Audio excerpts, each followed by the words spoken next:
うまくいくって。そんなことない。うまくいくって。うまくいくっての。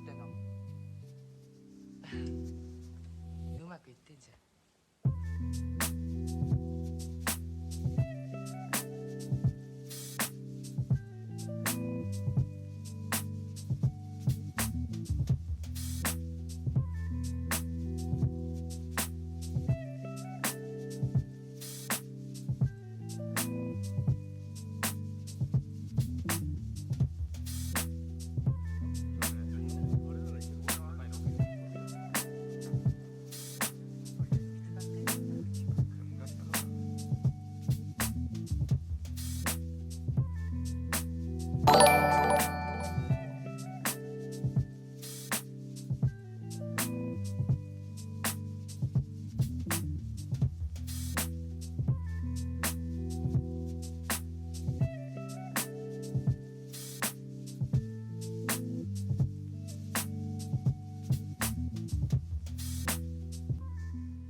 Hello, and welcome to another episode of Awkward Moments of Jatsu. Thank you, Barry, for the first tier redeem, and also to you too, Barry. And also, Tara, thank you so much for the resub. Oh my god, 1 year! You have the golden poop, which I know you can't see because you have the the founder badge. But I can show you. Look here. It's the golden poo. It's the golden poop. So yes, if you sub to my channel for a whole entire year, you get the badge of the golden poop. It's the lucky poo that I made after think we were talking about the Korok seeds, and I think it was during one of my Zelda game playthroughs as well, and we were just talking about it, and I said, do you know what? Golden Poo would make a brilliant 1 year badge.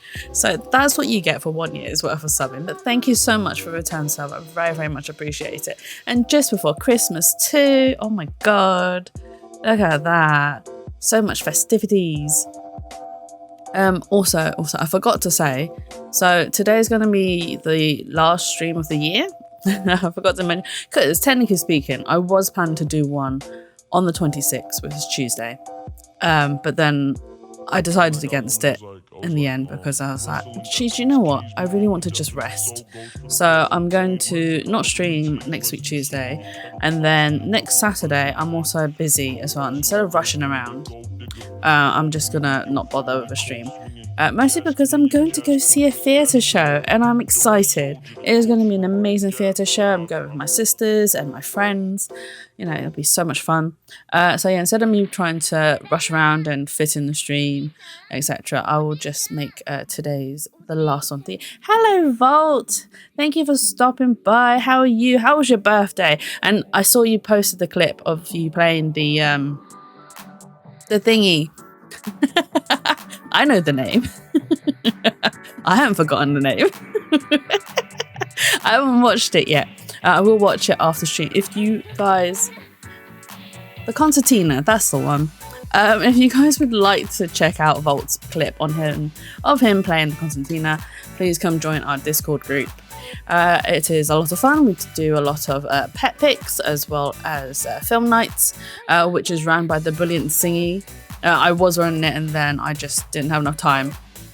I just didn't have the energy. So thankfully Zingy's taken over and he's doing an amazing job of running the movie nights. It is technically bi-weekly. Bi-weekly? No, every fortnight. Is that the same thing? Bi-weekly and every fortnight? But anyway, it's every 2 weeks. We are having one tomorrow as a... actually, no, that's not part of the Christmas film night. That's just our standard film night. So we had the Christmas film night last week.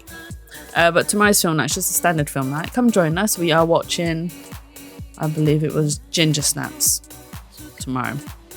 But yeah, come join the spa. It's a lot of fun. We say morning to each other every day, or mostly every day.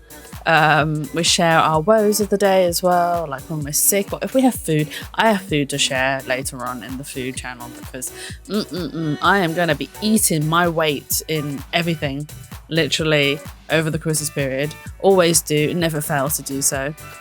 One of the reasons why I was late to stream today is because I had crabs. I love the shellfish crabs. Don't take me out of context, please. I know what you guys are like. But I had amazingly tasty crabs. Oh my god. And it takes time to eat. Honestly, I have to... No, I do not have crabs. Thank you very much. Like I said, don't take me out of context. I like shellfish, all right? It tastes so good. And especially with a bit of rice, although today I had it with noodles. But yeah, the one that we bought today from the market, oh my god, it's amazing. I feel a bit bad because I actually took a picture of the crab before it was cooked and then after it was cooked. So I'm like, maybe I won't post a picture of before it was cooked. Seems a bit mean. Anyway, we are going to continue with Ace Attorney. I believe I am on the last chapter of the game, which is a good way to sort of end the year stream, especially because, right, the game is also our court case is just before Christmas, on Christmas Eve, which obviously isn't today. Today is Christmas Eve. But I'm not streaming tomorrow. Oh no, this is Boxing Day. We have passed the Christmas Eve and the Christmas Day. We are on Boxing Day. So December 26th, we've gone into the future. 9:44 a.m. District Court, Defendant Lobby number 2. So Miles Edgeworth has been found as a suspect for shooting another lawyer, I believe. Can we access? Aha, we can. Profiles. So this is Miles Edgeworth. He's found as a suspect for shooting Robert Hammond, but it's all related to the DL6 incident, which involved his dad. And I believe we are going to... Which installment of the trilogy is this? This is the first game, so this is the Ace Attorney installment. My brain's not working. Oh my god, how am I going to survive this? Anyway, yes, this is the first game. This is the last chapter of the first game, where Miles Edgeworth has been found as a suspect for shooting Robert Hammond. We found as much evidence as we could, and we are now in court. I can't actually remember this case very much. I remember bits of it, but not a lot of it. So this is going to be an interesting playthrough. This is what happens though. So like the first few cases I'll remember quite clearly, and then it's always the final case that I don't remember much of. And I think it's mostly because there's so much in the final chapter. So I'll see if I can get this all done in one night, in one sitting. We shall see how much I can get through. I might get too tired and I might have to be like, I'm very sorry guys, I have to end stream. But I do believe we will be going well into the night. I see no wonder it's familiar. I already beat the first one. Yeah, no, same here. I've played 1, 2, 3 and 4 already. Yes, I've played 1, 2, 3 and 4. Haven't played 5 and 6 yet, even though I've owned them for like many years. Hey Study Pause, thank you for stopping by. And yes, Phoenix Wright. Oh. I'm struggling to speak. Karma. That's right, Manfred von Karma. He's the best prosecutor there is. He hasn't lost a case in his 40-year career. He is a god of prosecution, right? A god. I saw you stream Phoenix Wright. I have to support my favourite game. Yeah, it's one of my favourite games too. I have so much Ace Attorney merch. I could build a shrine, honestly. I have the pop-up figures. I have all the plushies. I say all the plushies, most of the plushies. The recent release of the Nendos as well. I have a hoodie. Oh, I've got so much stuff. I have not enough space. I need to find a way to display it all.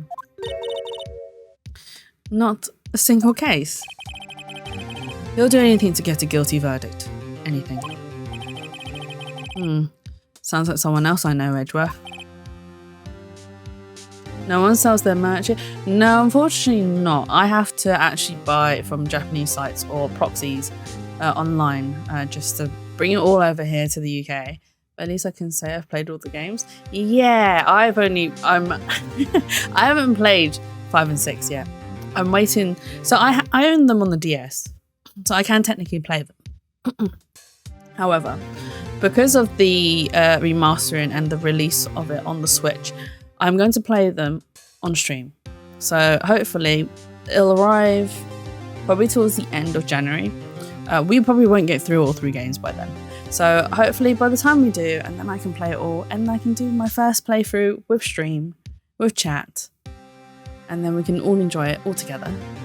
You don't understand. I mean, he'll really do anything. Manfred von Karma is a man to be feared. That's quite a claim coming from someone who forges evidence. He taught me what it really means to prosecute. What? Just picture a prosecutor as vicious as me, multiplied by a factor of 10. So was he your teacher then, Mr. Edgeworth? Something like that. And now he's trying to get you found guilty? What a creep. Oh, wait. Maybe he's planning on losing on purpose to help you out. Not a chance. He hasn't lost once in 40 years. 40 years. He's as ruthless as me, times 20. That's pretty ruthless. Like I said, he's a god among prosecutors. I guess that's something like Mia was to me. Speaking of Mia... Maya? Uh-huh. We could really be using Mia's help right now, don't you think? Oh. I can't. Sorry. I tried. I really tried, but I couldn't reach. You couldn't reach? I think it's because I haven't been training. My powers are weak again. Oh man, what bad timing. I'm really sorry. I'll try my best. I hope so. I nearly read that as Maya's voice. What are you whispering about? Oh, it's nothing. Well, it's time. Let's head in. Dun dun dun. Oh my god, this is the first time we've seen Von Karma.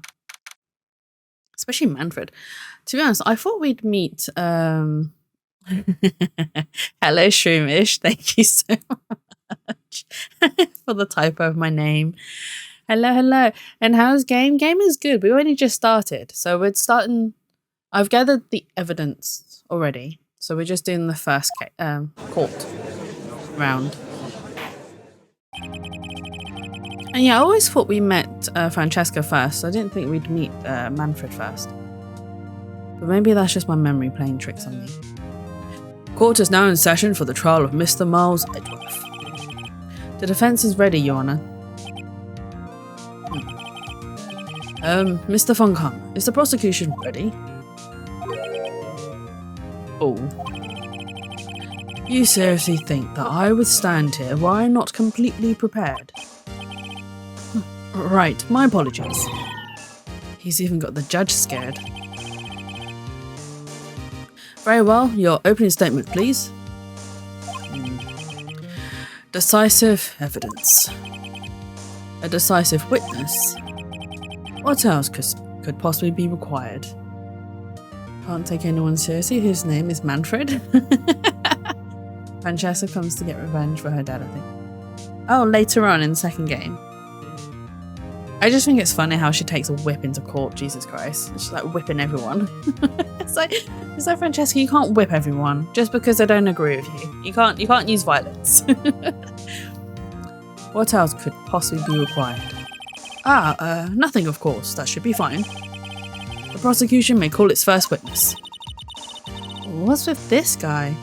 Is he royalty or something? How am I supposed to fight against this? The mammoth in the Ice Age is also Manfred. Oh yeah, it's Manny! Manny, the mammoth! I called a detective in charge of this case, Detective Dick Gumshoe. Okay, Gumshoe's first. Let's see how this goes.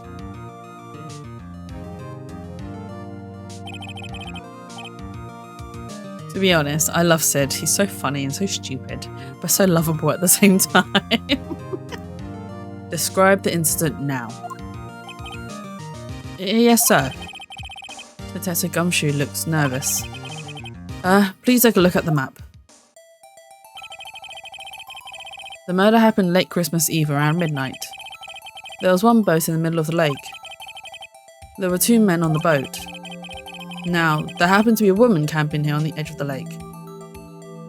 Yeah, no one can get mad at Gumshoe. He's like a big Labrador, honestly. He's so sweet. Bless him. Now, there happened to be a woman camping here on the edge of the lake. At 12:10 AM, she heard 2 pistol shots.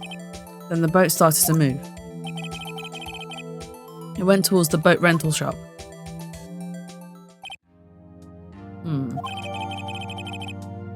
Okay. Testifies to the court about the arrest now. Wait, Mr. Von Karma? Yes. Actually, I'm the one who's supposed to be handling these proceedings. Look at that finger wag! That's where Edgeworth gets it! Wrong. There's only one thing you need to do here. You will slam down your gavel and say the word guilty. That is your role. Yes, of course. You're quite right. No, he's not. This court case is gonna not go so well. Let's press every... Oh no, wait, hang on. A man called into the station around 30 minutes after midnight. We headed to the scene of the crime as fast as we could. That's where we found Mr. Edgeworth. Now, I didn't suspect him of anything at all, but the next morning, a body was found in the lake. So we had to arrest Mr. Edgeworth. Oh, poor Gumshoe. You love this case so much. I can't remember half of it. I see. Very well. Begin your cross-examination, attorney. Now. The Edgeworth redemption arc. I suppose, yeah, this makes people fall for it. I mean, even in the second game. Okay, right, we're going to press everything. Man called in the station around 30 minutes after midnight. You received a call from a man? Yup. But you said there was a woman camping there. She was the one who heard the 2 gunshots, right? Objection. My voice can't go that low. That woman and the man who called in the report are 2 different people, obviously. Different people. There were 2 witnesses. Their testimonies were quite similar, however. Today I've summoned the woman who was camping. The woman who was camping lost her heart. What's happened next, detective?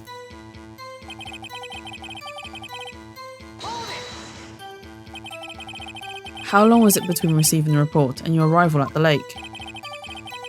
Well, I'd say it was about 3 minutes. That's pretty fast.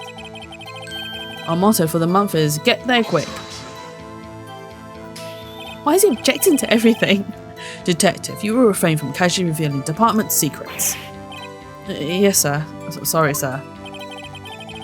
I look forward to your next year's salary review. Poor Gumshoe. I'm surprised he has any salary left. So much to look forward to these days. This is no time for dejected daydreaming. Continue. Yes, sir.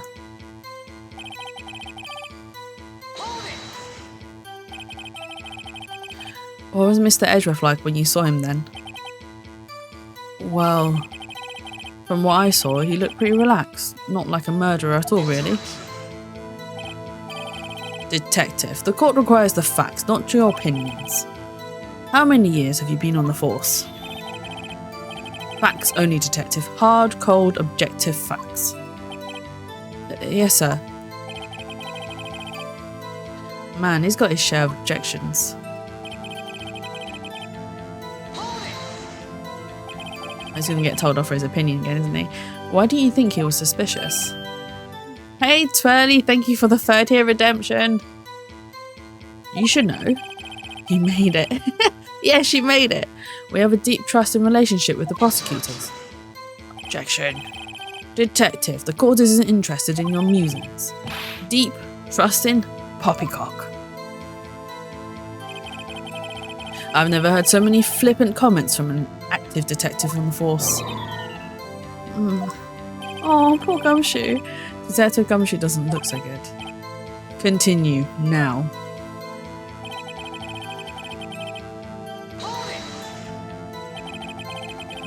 Did you find any clues on the body?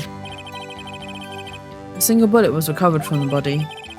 He was shot through the heart fatally. Judge, here's the bullet. It didn't strike bone, so its shape is well preserved. Very well, the court accepts this bullet into evidence. We received a bullet. Wait, let's have a look at it. Can we examine it? No. Found in the victim's body, fired from a .22 caliber pistol. One bullet shot to the heart. Okay, so that matches.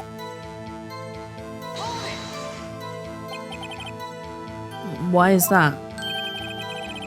Well, we found the murder weapon in the boat. The murder weapon? A pistol. Detective Gumshoe. That is a vital piece of information. Please revise your testimony. Right, sorry, Your Honour. The murder weapon we found in the boat was decisive evidence. What about the pistol made it decisive evidence? He has the same evil laugh as Edgeworth.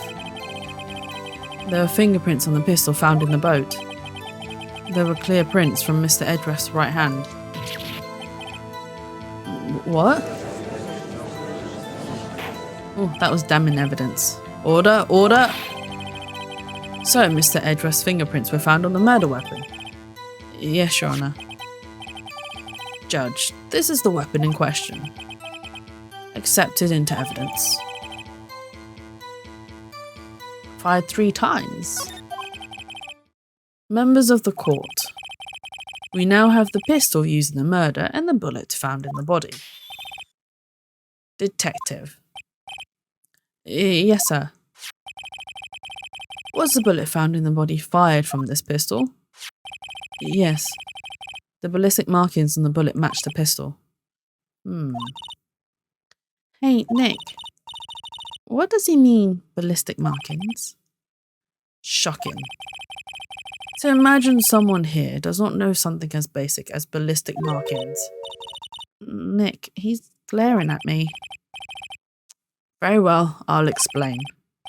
Actually, Judge, you do it. Me? Poor Judge. Ballistic markings are like the fingerprints of a gun. The barrel leaves distinctive marks on each bullet it fires. You can examine these ballistic fingerprints to see which gun fired the shot. It's quite accurate. Indeed. This leads to one inevitable conclusion. The bullet found in the victim's heart was without a doubt fired from this pistol.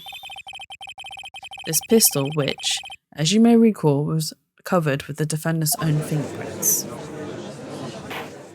Dun dun dun! Order, order!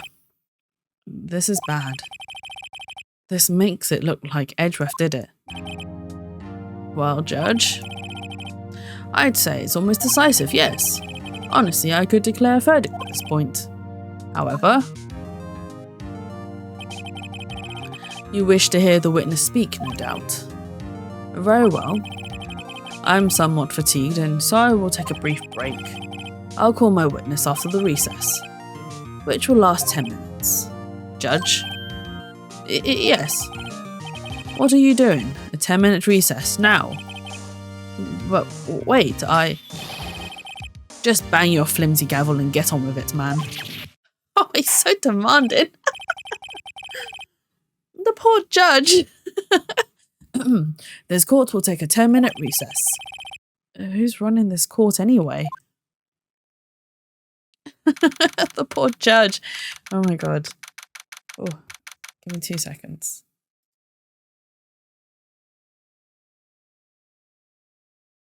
He really is. He's a poopy butthole. Edgeworth, what's going on here? Your fingerprints were on the murder weapon. And that foggy photo makes one thing clear. The only one who could have shot that man was the person in the photo. True. Was that you in the boat? Yes, it was me. What? But you must believe me. I didn't shoot him. Then who did? I don't know. You don't know? Weren't you right there? I heard a gunshot from very close by. Then, the other man fell from the boat. I can't say why, but I thought at the moment that he had shot himself. You mean it was a suicide? That's the only explanation I can come up with. How am I going to convince anyone of that? Say, Maya. Huh? What? Any progress with Mia? Oh. Sorry. It's no good. I know. I'm no good for anything, am I, Nick? If I can't call my sister, I might as well not be here at all, right? No, I need you here. No, of course not. I need you here. I can see you're always trying to help out. Even if you don't actually help. It's the thought that counts, right? It's okay, Nick. You don't have to make me feel better. I don't know anything about trials or defense. What's more, I'm a spirit medium who can't even contact spirits. Everyone has their off days. I mean, I've just been getting lucky lately. But you never know when my luck is going to run out. Really? Whoa, right. Don't jinx this case any more than it already is. It's bad for my heart. Oh, sorry. Whoops.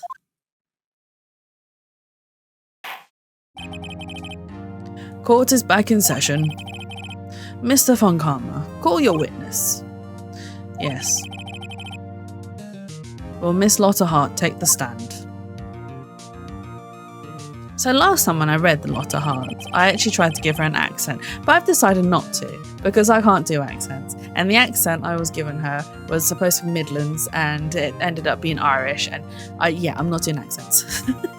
I refuse. I refuse. Lotta Hart, are you a research student at a university? That I am. Good.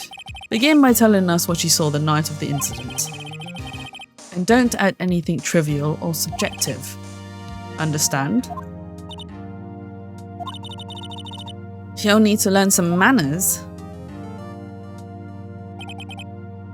Understand? Yeah, I understand. I understand. Very well, your testimony, please. Oh, okay, let's see what she says.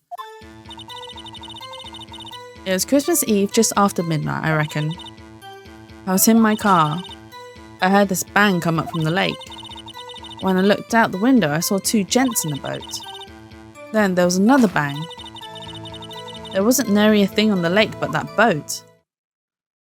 Ha ha ha. Enough. Okay, I know what to do, but let's press them. Huh? Judge. She happened to take a photo of the incident. This is that photo, accepted as evidence. Oh, well, this is a surprise.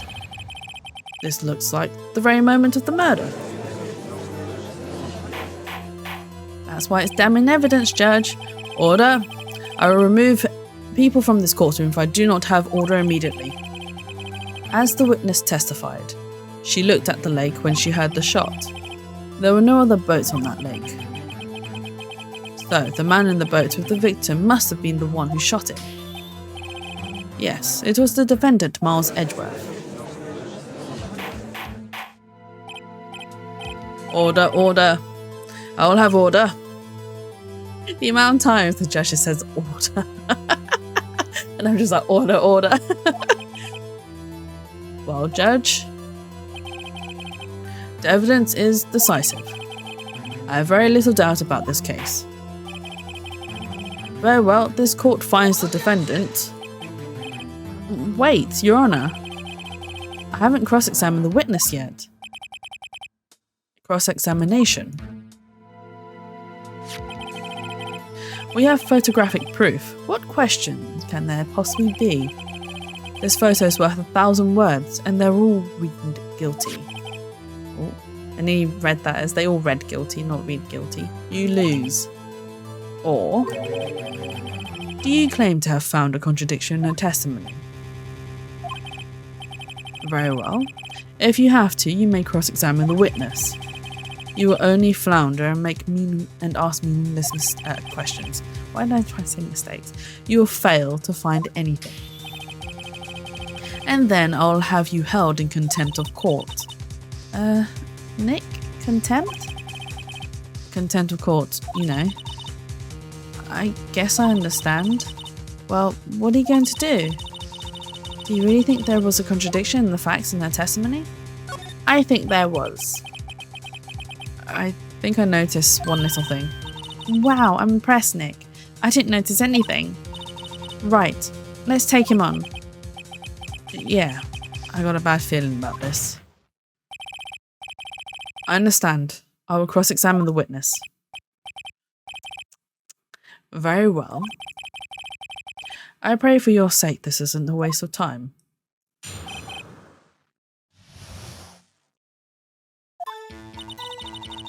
Can I press her? Will I get penalised for pressing her?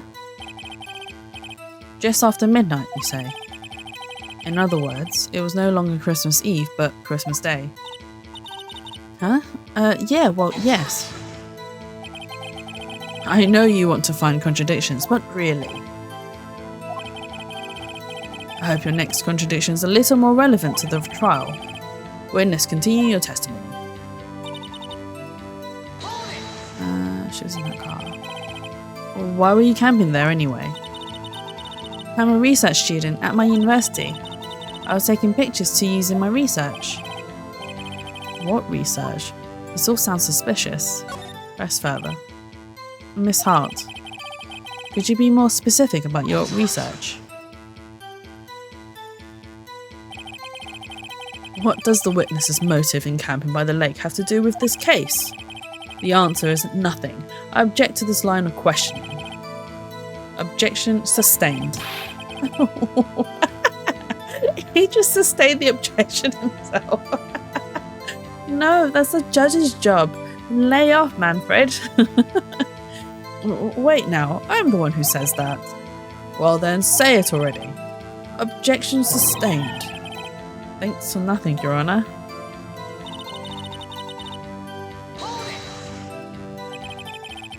So you weren't looking at the lake at that time? Nope. I looked after I heard that noise. She said that already. I asked you to find contradictions, not leisurely chat with the witness.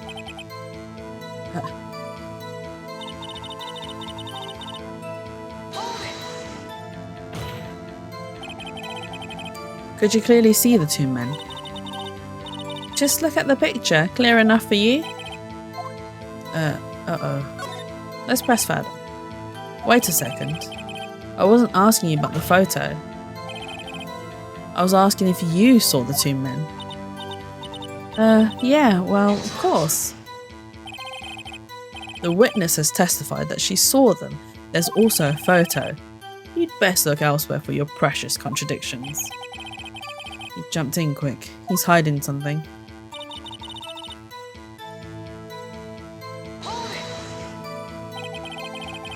Were you watching the very moment the shot rang out?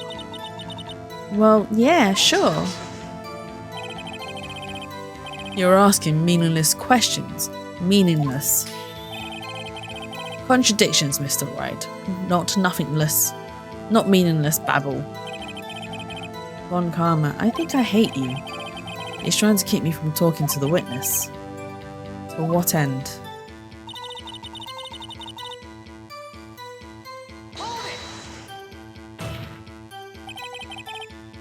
Are you sure about that? Yeah, sure as a country girl can be. That sounds pretty sure. Let's press further anyway. How come you're so sure? Well, heck, I scanned the whole lake. Scanned the whole lake? It almost sounds like she was more interested in the lake than the boat. Miss Hart, you... Mr. Wright. The witness has answered the question in full. No need for further questions. Objection sustained. That's what I'm... Sustained. Yes, of course. Great. Enough. I think we've heard all we need to hear, Mr. Wright. It seems you're unable to find contradiction in testimony worth noting. But, Your Honour, you keep your promise. Mr. Wright, I'm afraid that I will have to penalise any further outbursts by holding you in contempt of court. And if that happens, you'll have to leave the courtroom immediately. Understood? Oh, he's so evil. Uh-huh. Nick. Lotta's testimony is fishy. Nick, real fishy. I know what you mean, but if I can't say anything, what can I do? I believe we've covered the evidence sufficiently to make a decision. Then pass your judgment. Very well. Mr. Miles Edgeworth, please take the stand. Eh? Who was that? It was me. Maya. Is something wrong? Did you need to use the facilities? No, I do not. Lotta Hart, your testimony stinks. It's unclear whether you were actually looking at the lake. It's highly doubtful that you actually saw Mr. Edgeworth. Tell us the truth. This is a matter of life or death. Lotta, did you really clearly see Mr. Edgeworth that night? Did you see him fire that pistol? You will stand down. The court does not acknowledge the defence's outburst.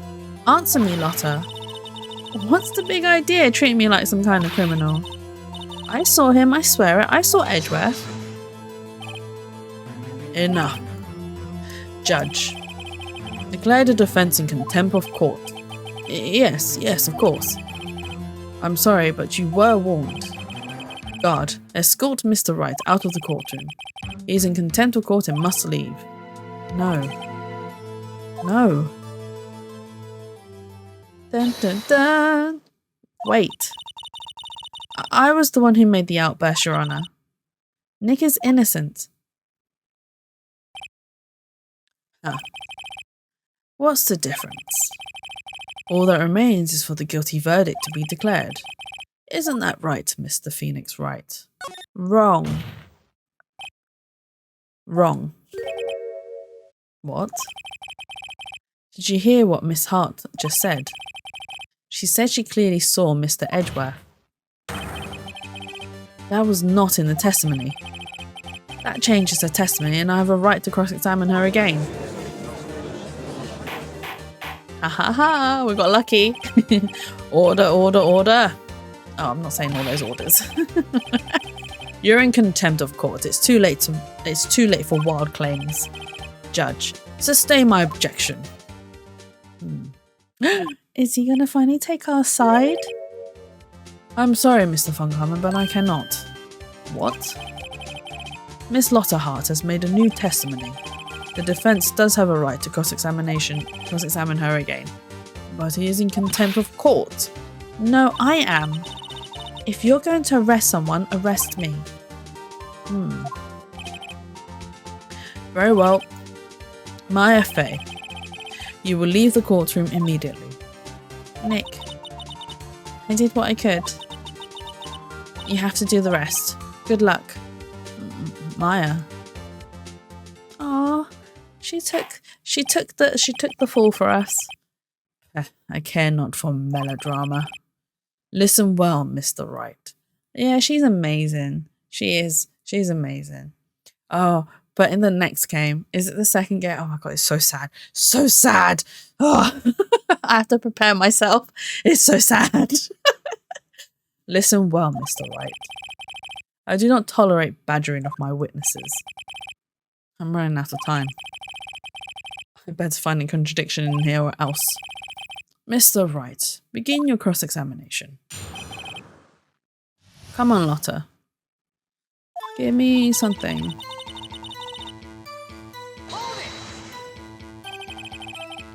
Well, what about the other man? He won't even let me ask. You cannot expect to be allowed to blithely ignore your promise, Mr. Wright. I believe you claimed there was a contradiction in the witness's testimony. Well, find it, if you can. Mr. Wright, I have to assign you... Oh, okay, I can't even badger her. Jesus Christ. Assign you a penalty. Damn. That's it. Uh-oh. I don't know if I can find anything in that. But I can't squander Maya's efforts either.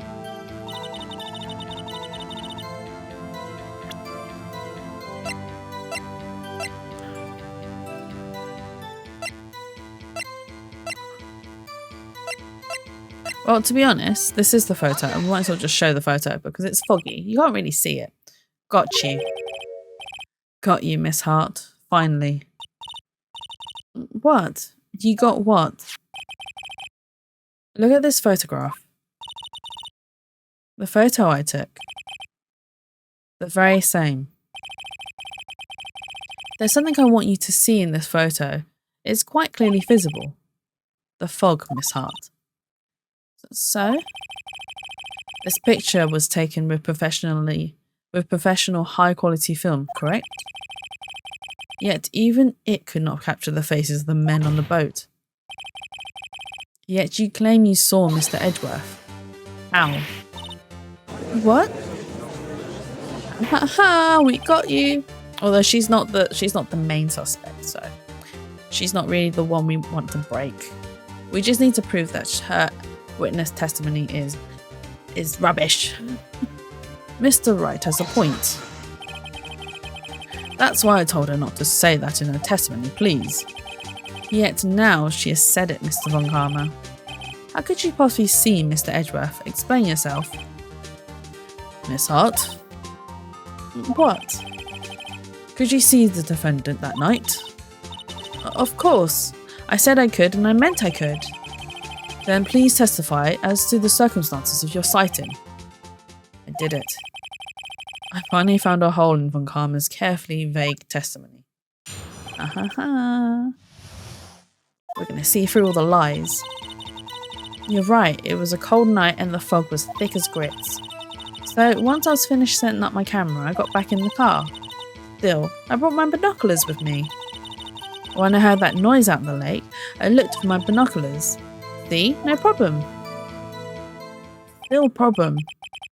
It's still very dark out there. You use binoculars? Very well, you may begin your cross-examination, Mr. Wright. This one better be good.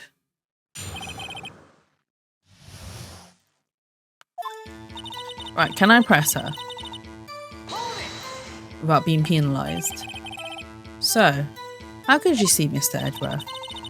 Now just hold your horses for a second. You hasty Yankee types never find a girl where I'm from. Defence attorneys have trouble with that as it is. Nobody loves me. Oh, Nick, no, I love you. You're one of my favourites. Sending you all the hearts. You're so cute.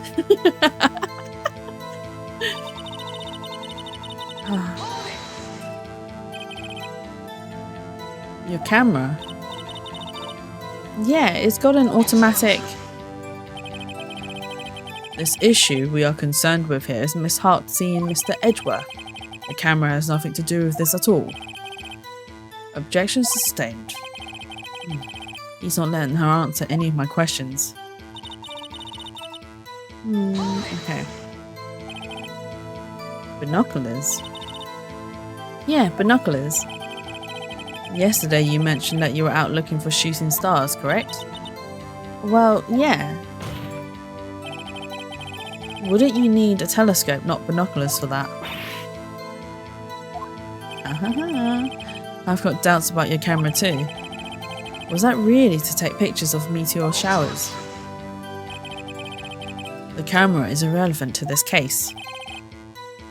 You can't say that for certain. Mr. Wright. Is the camera really relevant to this case? If you believe it is, you may continue with this line of questioning. But know this. If you find nothing with this, there will be consequences. There's always consequences. Well, Mr. Wright, do you wish to press further about the camera? Press further. This is make it or break it time.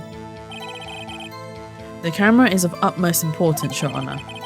It is perhaps the key to this entire case. Therefore, I will continue my line of questioning. Wow, maybe I went a little overboard there. Very well. Miss Hart, you will testify to the court about the camera. Yeah, I hear ya. The camera was set up to take pictures of a meteor shower. Miss Hart, what made you choose that lake to photograph meteors? Asked with absolutely no clue, but with no other way to move forward. Yeah, yes, it is super important. Exactly. The camera's important. We shall make her spill the beans on the camera. What made you choose that lake to photograph meteors? You know the fog gets thick on that lake. It's not very suited to stargazing. Yeah, well, you see, I guess I wasn't thinking too straight, huh? Mr. Wright, I will not have you badgering my witness because of her challenged intellect. Now wait a minute. Continue your testimony. You were saying how it was that you saw Edgeworth.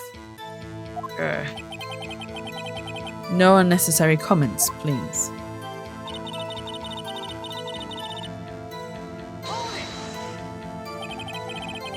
If there was a heavy fog, how would binoculars change that at all? What do you mean? Even binoculars can't see through fog. But you say you clearly saw him.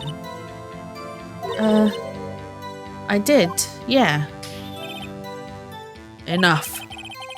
There was no room for doubt in her testimony. She sounded pretty doubtful to me. But I have to find a clear contradiction first. I don't care how many von Karmic objections I get. Von Karmic objections? I'm going to find a hole in this testimony if it's the last thing I do. Okay, it's got to do with the camera bit, obviously, because we got her to add it in. Pictures of meteor shower. But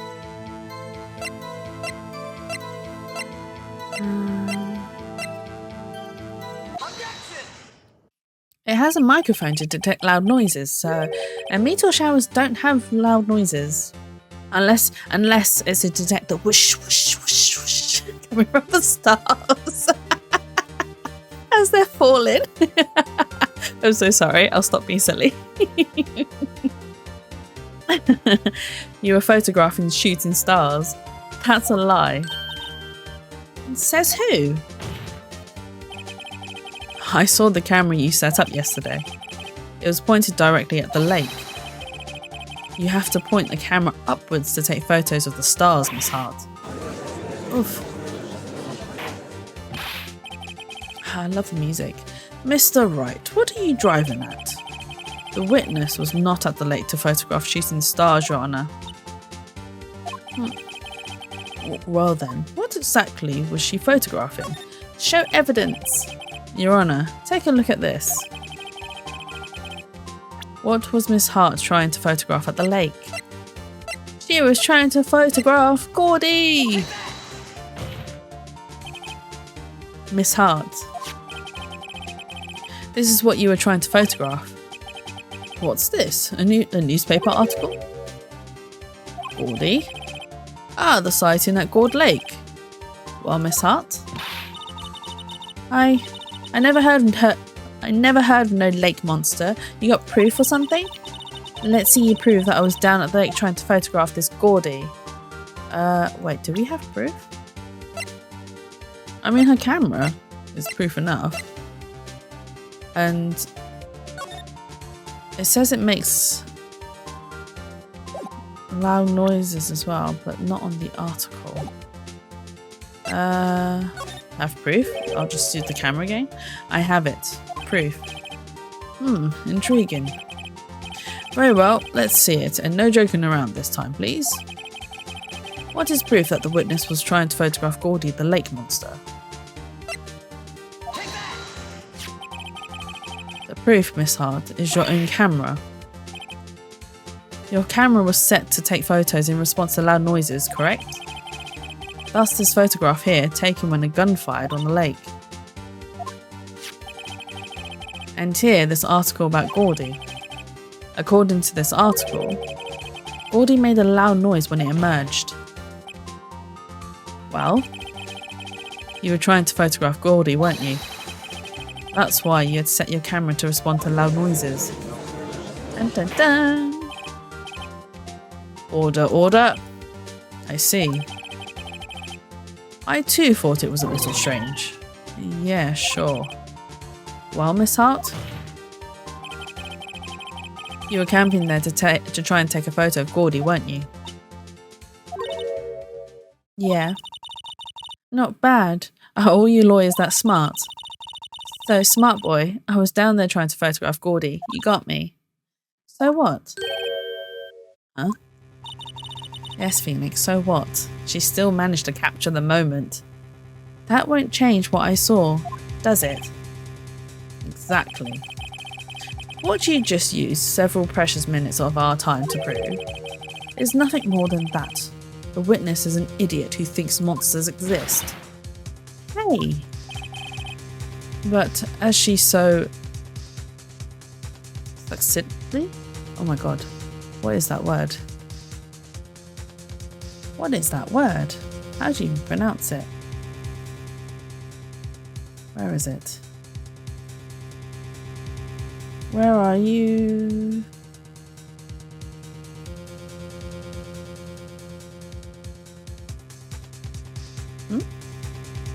Where's my sound alert? Ah, here we go. How do you pronounce this word?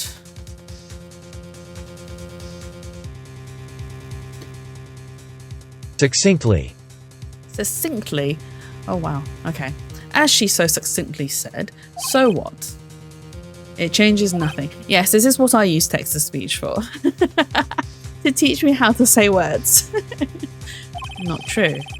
You were hiding the whole thing about Gordy for some reason, I know it. But what could it have been? Whatever it is, I'm getting to the bottom of this. Miss Hart, why did you hide the fact that you were searching for Gordy from the court? Please revise your testimony. Wait, that's genius.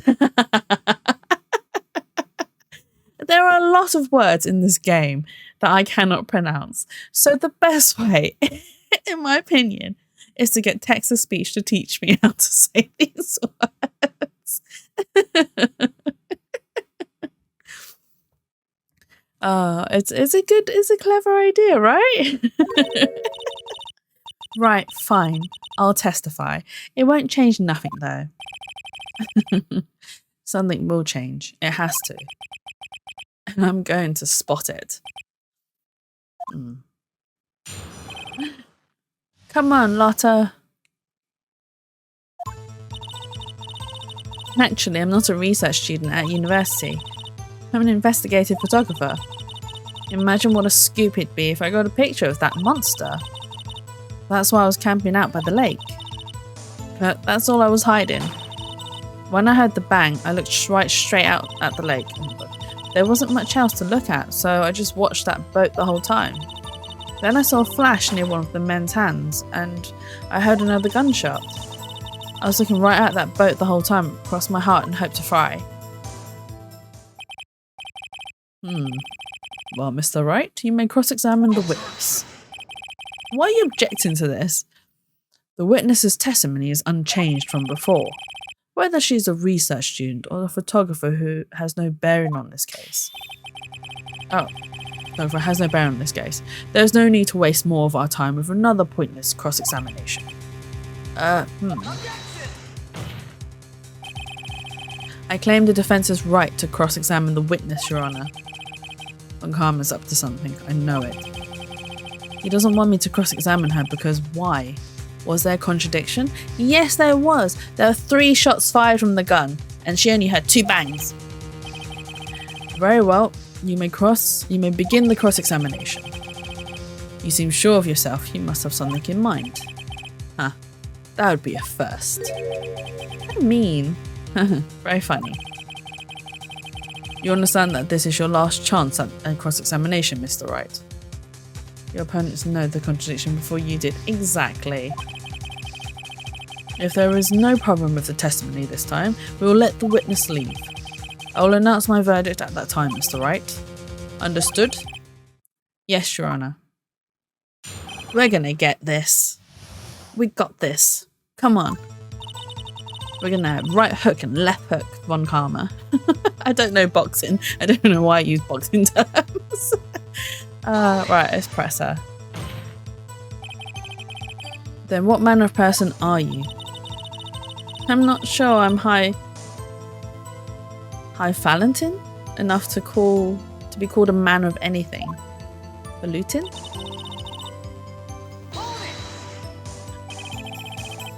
An investigative photographer. Yep. You get your photos and sell it to the press. It's that kind of business. Hey, I was taking pictures at my sister's graduation last year. And guess what? What? There was a UFO just hanging in the sky. UFO? You know, an unidentified flying object, a UFO. That's when I had oh my god. That's when I had sort of a revelation. I knew I should become an investigative photographer. I see. Kind of a shaky basis for a career. A UFO. Jesus Christ. So what's a UFO? Is Gordy really all that newsworthy? Heck yeah. They even had him up on the TV. I'm not sure that appearing on the local news Rumour of the Month segment qualifies. Last month's segment was Bigfoot sighted on Acorn Hill, I believe. Hey, they also had a picture of him in the newspaper for real. Mr. Wright, this is one fight I do not believe you can win. Let's keep moving, shall we? Yes, Your Honour.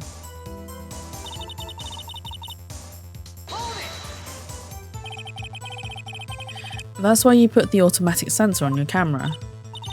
Yep, borrowed it from a university professor. It analyses every sound it picks up, and when it gets a bang, it snaps a shot. Yep. So how many pictures has it taken so far? The only time the camera triggered was last night.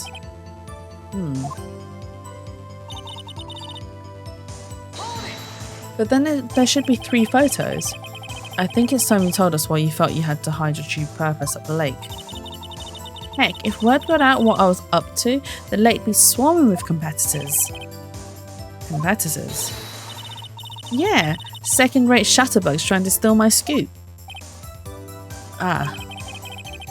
Is that the only reason you were hiding the truth? Well, actually... Mr. Wright, I'll not have you asking questions with no relevance to this case. Whatever you say, Von Karma, I know you told her to keep quiet.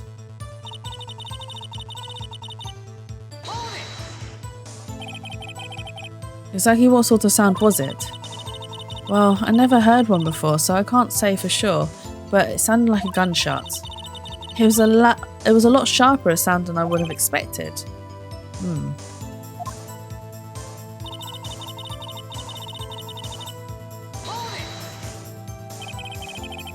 There wasn't much else to look at. Yep. I don't know, if she heard a bang and she thought Gordy was out there, I kind of doubt she'd waste any time looking at a boat. What? What did I do now? What are you giving me that look for? Definitely suspicious. Maybe it's time for some evidence. Witness, continue. Hold your hush puppies, pups. I'm getting there.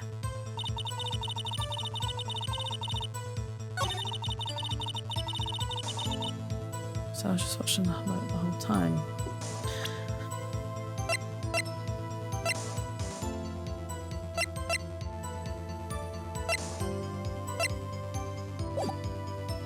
Alright, I'm not gonna do that. I'm gonna press to the end first.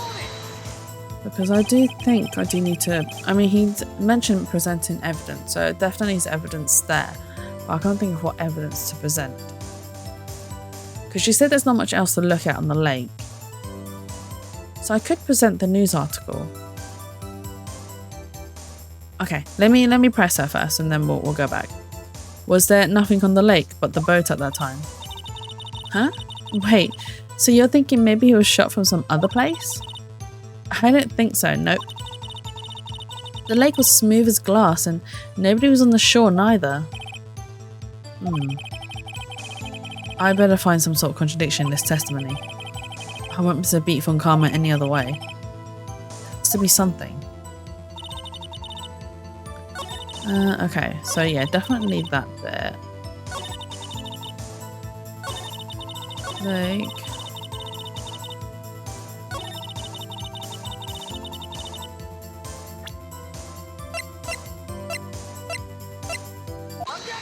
I think so, yeah, it's a news article. Miss Hart, were you really looking at that boat? What's with you? Of course I was looking at it.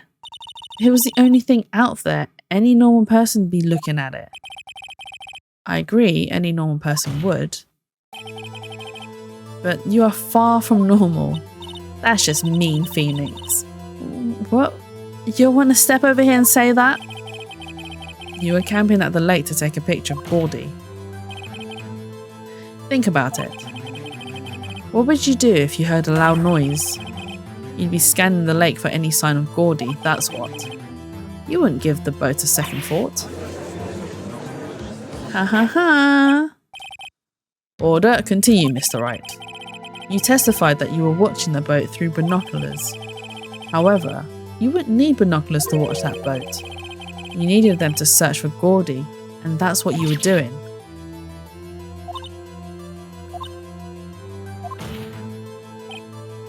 Well? Well, now that you'll mention it, I did sort of take my binoculars and kind of scan the lake a bit. Oh? I mean, Gordy might be out there and all. Miss Hart, are you saying that you were not watching the boat then? Sorry, yo. I wasn't fibbing really. I thought, you know, I could be witness to a murder and all. I kind of got excited. I was sure I was watching that boat till now. This is totally uncalled for.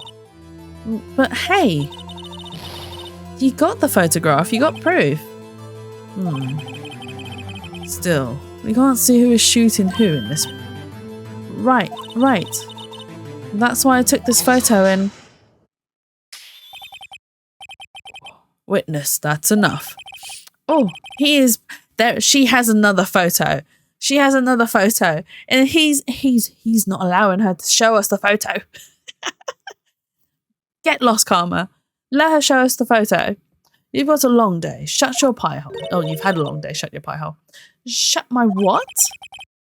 What was she going to say? She took the photo and what? Wait a second. She even had a photograph to prove it. But you really can't tell from the photo who is shooting. That's why she said she's going to enlarge the photo. She said it will drop the quality a mite, but should let us see who's who. Dun dun dun! She enlarged that photo. Why won't Von Karma let us show it? I've got a hunch. I bet that enlarged photo shows something bad for Von Karma. This is my chance. If I'm wrong though, it'll mean prison for Edgeworth or worse. What should I do? Make her show the enlargement! Show us the enlargement! Oh dear, hang on. I need to take a sip of my water.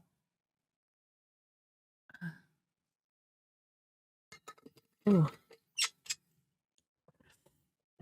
Miss Hart, look at this photograph. You enlarged this photograph, did you not? I wonder if Von Karma baited us into this. Oh, what? To get her to show us the enlarged photo?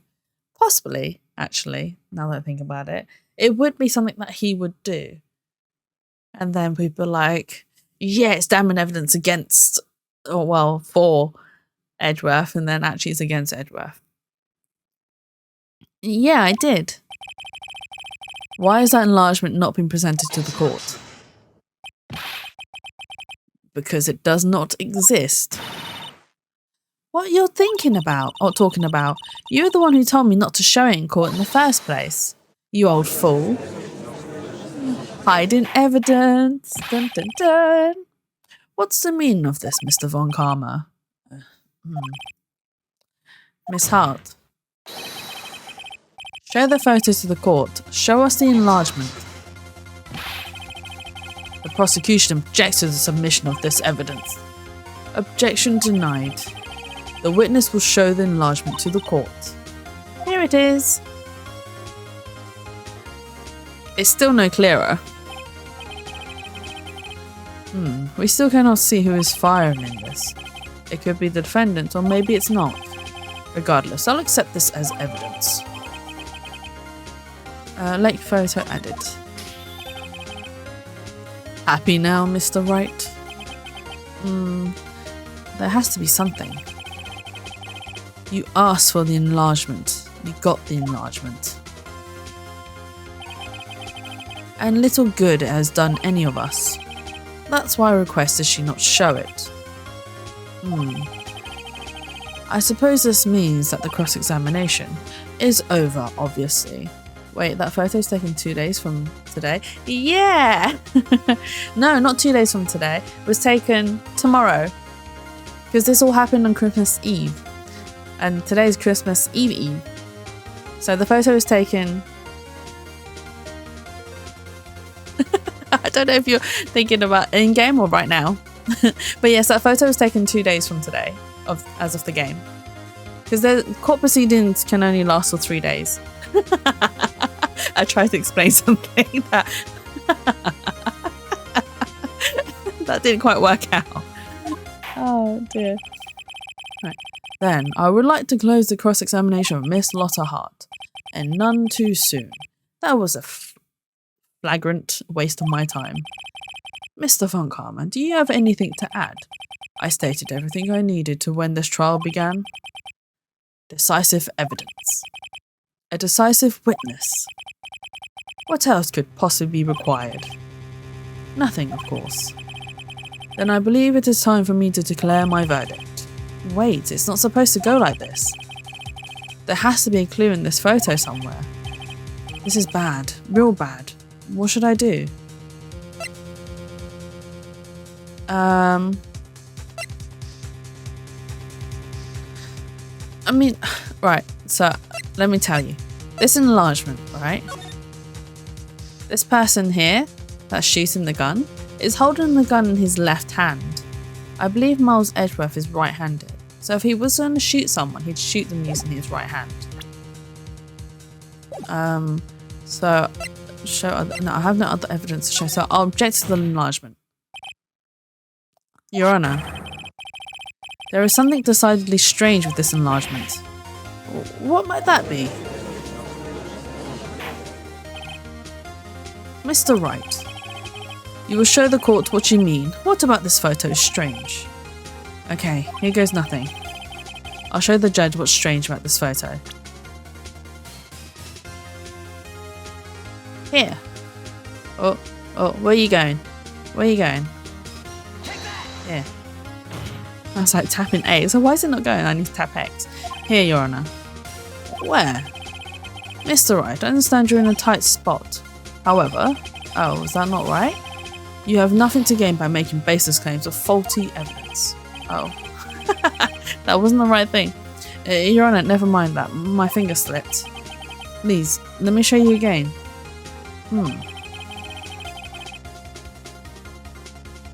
What's strange about this photo? Is it there?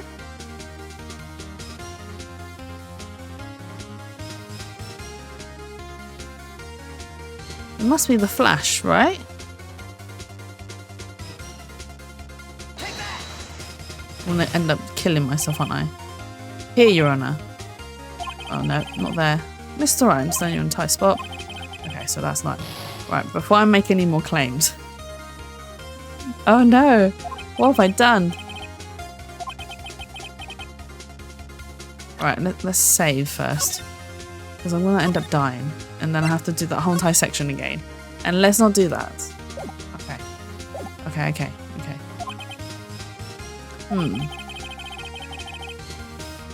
What is strange?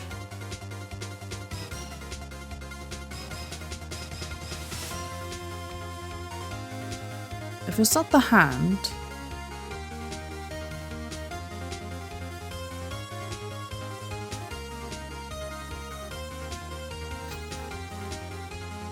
I don't know what's strange about this photo.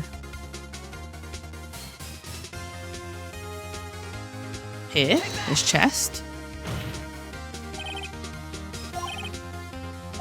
No? Okay.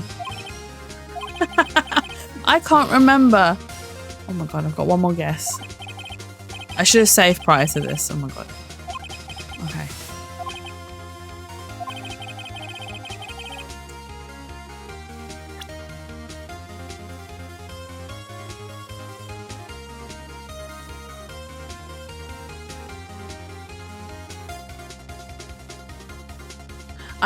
I'm trying. I can't figure out what's strange though about this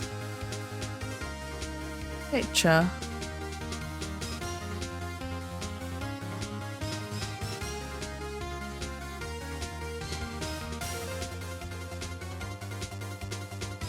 And it wasn't the gun.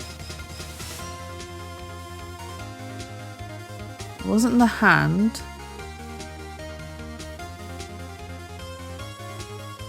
I can't look at the court records either. Oh no.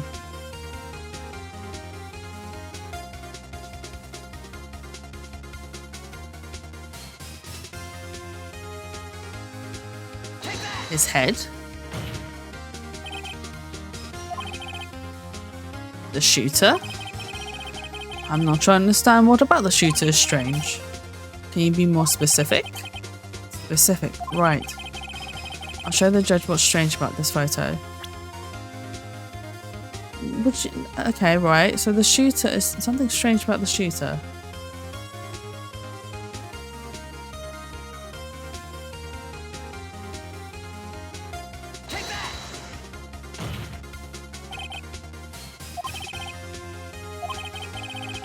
I'm not sure I understand what about the shooter is strange. Can you be more specific?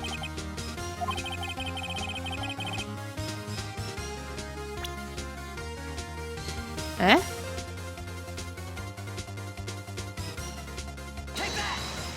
I pointed at the hand before though.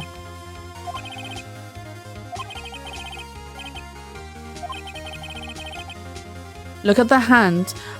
Did I not point at the hand first thing? It didn't recognise it, did it? To be honest, it must have thought I was pointing at the gun. Stupid game. I wasted all my lives for you.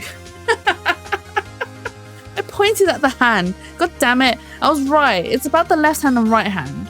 I was right the first time round. Stupid game. Look at the hand holding the pistol, Your Honour.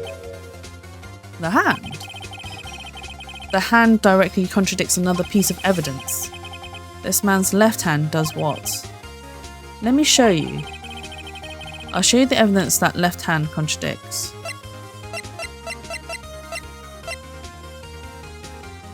Aha! It was slightly up and therefore it was outside of hitbox. Yeah, that sucks. The evidence is clear. The man in this photograph is holding that pistol in his left hand. However, the prints on the murder weapon were from Edgeworth's right hand. Ergo, the man shooting the pistol in this photograph is not Mr. Edgeworth. Dun dun dun! Yeah, I think you're right. I was a bit up, so it missed the hitbox. But I was aiming for the hand. And that's what made me think, it's not the hand? How is it not the hand? And then, yeah. Now that everyone in court has quietened down, I would like to reconvene this court of law. Mr. Wright. Yes, Your Honour. You have given us definitive proof today. We now know that it was not Mr. Edgeworth who fired the pistol that night. However, this leaves us with a rather large problem. If Mr. Edgeworth didn't do it, then who shot our victim? Precisely. As we have seen, there are no other people on the lake that night. Who but the defendant could have shot the victim?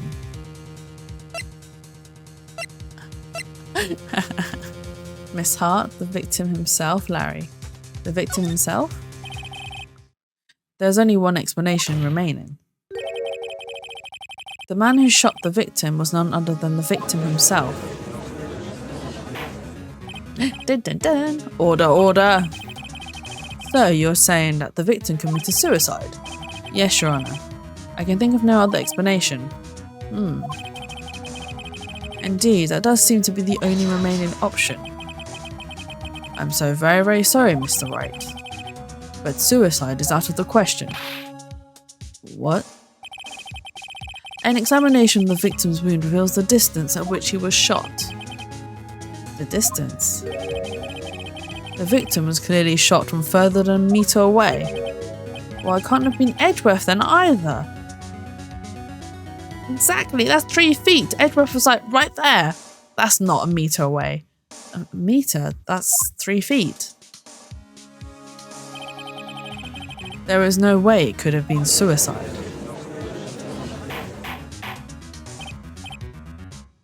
Order, order. Mr. Von Karma, are you sure of the accuracy of your data? Of course. I had already considered the possibility of suicide, you see.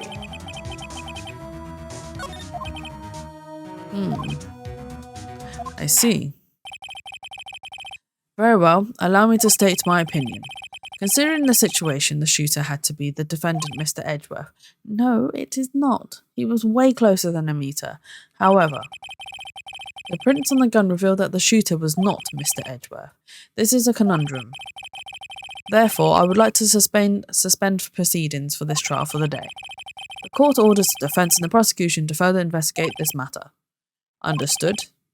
Yes, Your Honour. That is all. This court is adjourned. Dun dun dun, we got an extra day to investigate. Oh, District Court Defendant Lobby, that was a close one. Nearly lost all my lives. Phew, that was a close one. Hey, don't you have anything to say? No, I've yet to be declared innocent, right? Well, yeah, but what happened out there on that lake anyway? If you didn't commit suicide, then who? The shooter was about a meter away too. What? Don't give me that look. I did not kill him. I was just kidding around. Look. I'm going to go check on Maya. Oh. Right. Oh, is he sad that we're going to go check on Maya and not stay with him?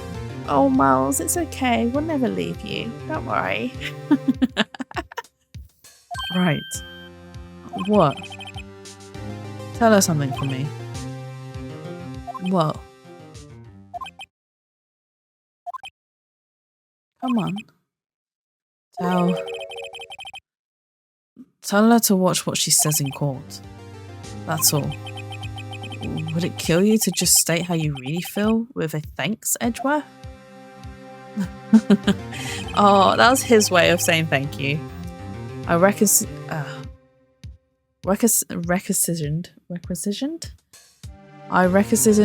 a transcript of Lotta's entire test. Oh my god, that was a really hard word to say. Requisitioned. I can say it, but it's difficult. My mouth can't shape the words. A transcript of Lotta's entire testimony. I thought it might give me some ammunition for trial tomorrow. Of course, she didn't see the shooter, so the only part of her testimony that stood was the bang she heard. Lotta's deposition added to the court record.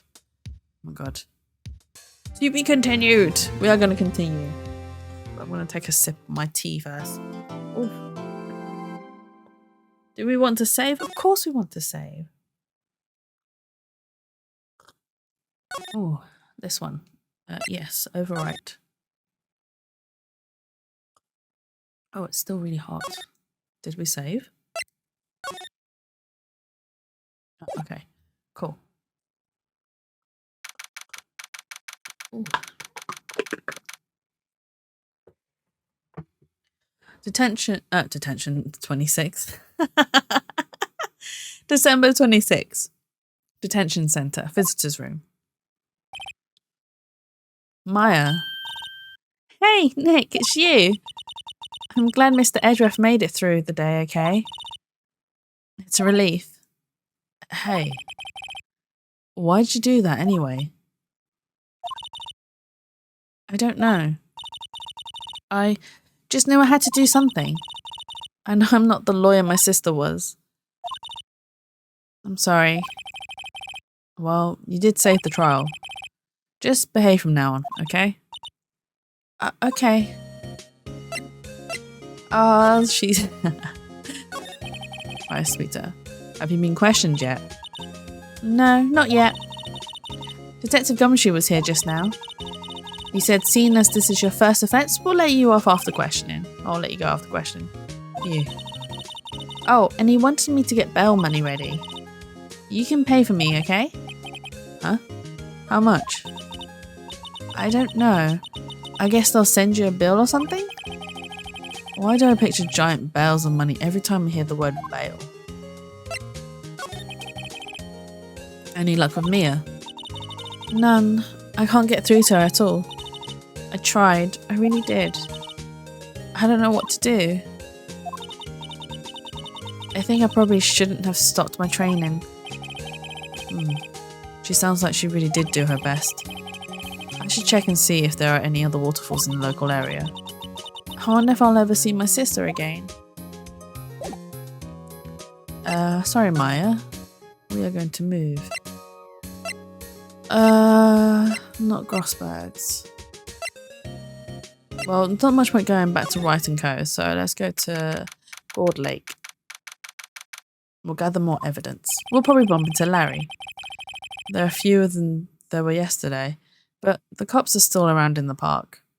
I wonder if Maya talks to Mia when Mia is possessing her. I don't think so, because they leave notes for each other. So, like the last time when she possessed Maya, she left her a letter asking her to do her a favour and whatnot. And I think that is a recurring thing in the future games as well. They leave notes for each other, so they don't actually talk to each other, unfortunately, which is a shame. Yeah, only one Pearl does it, which is a spoiler. It's a minor spoiler. Pearl is Maya's cousin, and she's also a spirit medium, and she can channel a few people as well, which is quite cool and weird and funny at the same time. You'll see what I mean when we start the second game, which is, I believe, when Pearl appears. No, that's fine. I mean, I've played the games before, like 1, 2, 3, and 4, so it's not so much a spoiler for me. But if I can avoid it, I try to avoid spoilers for for chat who has not played, but it's fine. Small spoilers like that is fine. I mean, it's to be expected. She is their cousin, so you'd think that it'd run in the family line. But Pearl is so cute. Oh my gosh, she's like the sweetest and most adorable little thing ever. Oh my god, you guys will love her when you see her. I can't wait for the second game. No worries at all. There are fewer than there were yesterday, but the cops are still around in the park. I wonder if Detective Gumshoe's here today. Let's move to Broad Lake Public Bench. Is Larry about? December 26th, Broad Lake Public Beach. Did it say beach or bench? Anyway, it doesn't matter. Haven't seen Larry around at all today. Probably off paying through his nose. Probably off paying through the nose on a date with the lovely Fiance even. Let's move. At least lots of stuff is still set up. Oh, there's Gumshoe. Hey, Detective Gumshoe. Hey, pal. The trial today, Yes, what about the trial? Well, I was going to say good show, but it wasn't really all that. Though, you did save Mr. Edgeworth, I guess. I just wasn't sure how to thank you, you know? Thanks. Oh, bless him.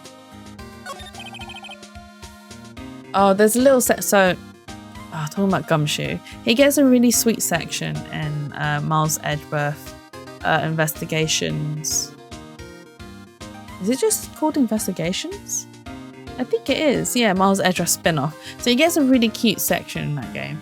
And I'm really sad that they're not remastering the game on Switch. I hope they plan to, but you know Capcom and Nintendo. They never do the things they really want. Detective Gumshoe. Any idea what strategy Von Carmen's planning for tomorrow? It sounds like he's bringing in another witness. Another witness? Oh, right. He says something about that in the trial today. There were 2 witnesses. I was wondering who that other witness was. Who was it? Sorry, pal. I'm waiting on ME12 English localization. There's no information on it yet. I don't think they're doing it. No! Yeah, it's sad. Because, to be fair, the first game was localized, but the second game wasn't.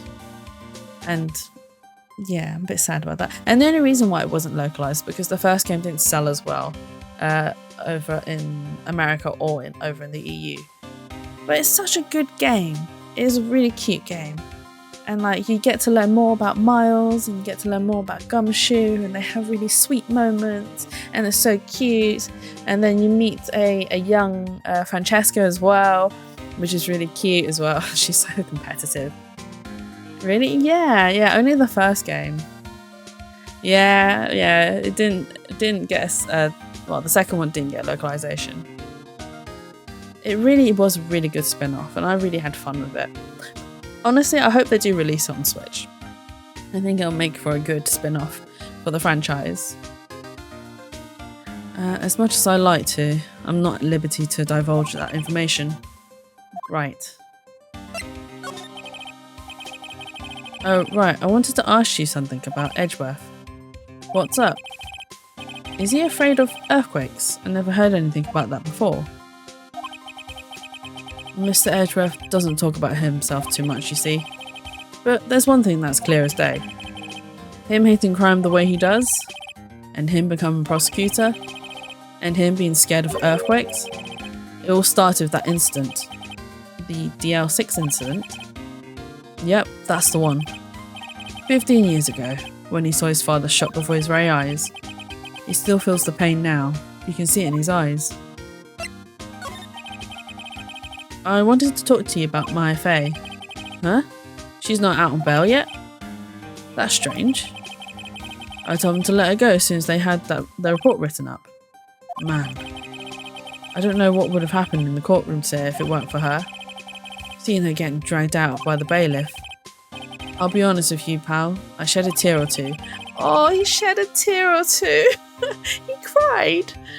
Mr. Edgeworth, he was so moved I saw his lip tremble.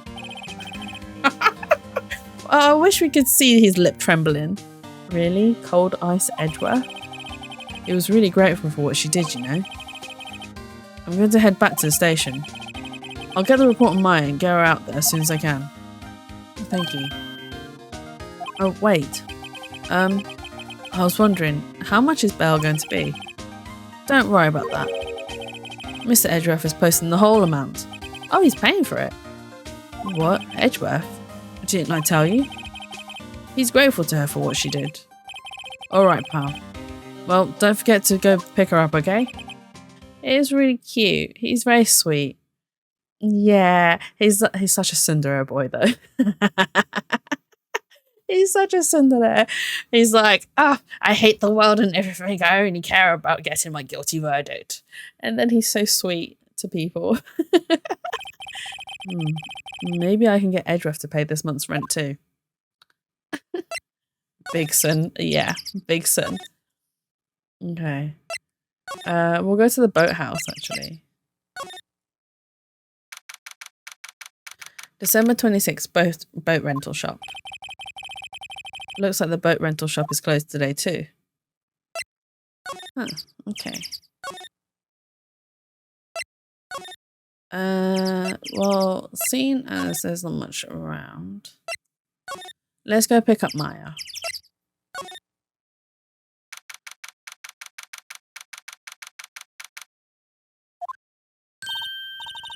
Hey Nick, you finally came. They just finished the paperwork. I'm free to go. Free at last, eh? Those interrogators were really mean. They were like, okay, what did you do this time? Like I was some kind of criminal. Can you believe it? Well, they let you out in the end, didn't they? Oh, that reminds me. Thanks for bail. Thank Edgeworth. Huh? He posted bail for you. Said he was grateful for what you did. Mr. Edgeworth did that. I have to make it up to him. We've got to win this case, Nick. Can we... Is there anything... No? Okay, we'll move. Okay, now that she's out of prison. Is Gold Lake different? Yeah. Okay. There aren't many cops around today, are there? They're probably back at the precinct working up the case against Edgeworth. Hey, yo! Hey, it's Lotta! You really did it today. What did we do now? Nah, I'm not complaining. See, I did a little thinking, a little self-reflection, you might say. I've realised that being a witness is a mighty big responsibility, but I just went up there and started blabbing any old thing that came to mind. Lotta. So, you see, I want to make it up to you. Make it up? Is she going to give us evidence? What did you think of the trial? Thank you for the big stretch, Twirly. Oh, yeah. And the hydrate. Oh, my God. Oh. Hey, yeah. Hey, yeah. Oh, I think I cracked my shoulder. Not that anyone heard. Oh. Thank you, thank you. Thank you for the redeems. And also make sure you guys are also stretching and also hydrating. You've been reading loads. Yeah. But it's been a lot of fun. I have... Well, I can't really call this a citron tea because it's not really a citron tea. So I ran out of citron tea. And I made my own. But citron tea is made with yuzu fruit. And I can't afford yuzu fruit. It's too expensive. So I did a substitute. I did grapefruit and lemon and honey, and also shoved in some chrysanthemum petals in the honey as well, and it tastes amazing. Cheapo tea. Thank you so much, Twirly. My tea is not cheapo. It's so mean. Cheapo tea. My poor tea that I made by myself. It's been reduced to cheapo tea. But it tastes really good. And also, when I first had it, it was a little bit better because of the skin of the grapefruit. Tea insulted. Exactly, my tea's been insulted. But after it's been soaking in the honey for like a couple of days, it's lost its bitterness and it's actually really nice. The only problem is there's lots of like little bits in it, so I'm like drinking it up. I could technically eat the bits, but I don't want to. I put salt in your tea. I'm gonna put salt in your tea. You don't even... Do you drink tea though, Twirly? I know you drink like hot chocolate and stuff and coffees.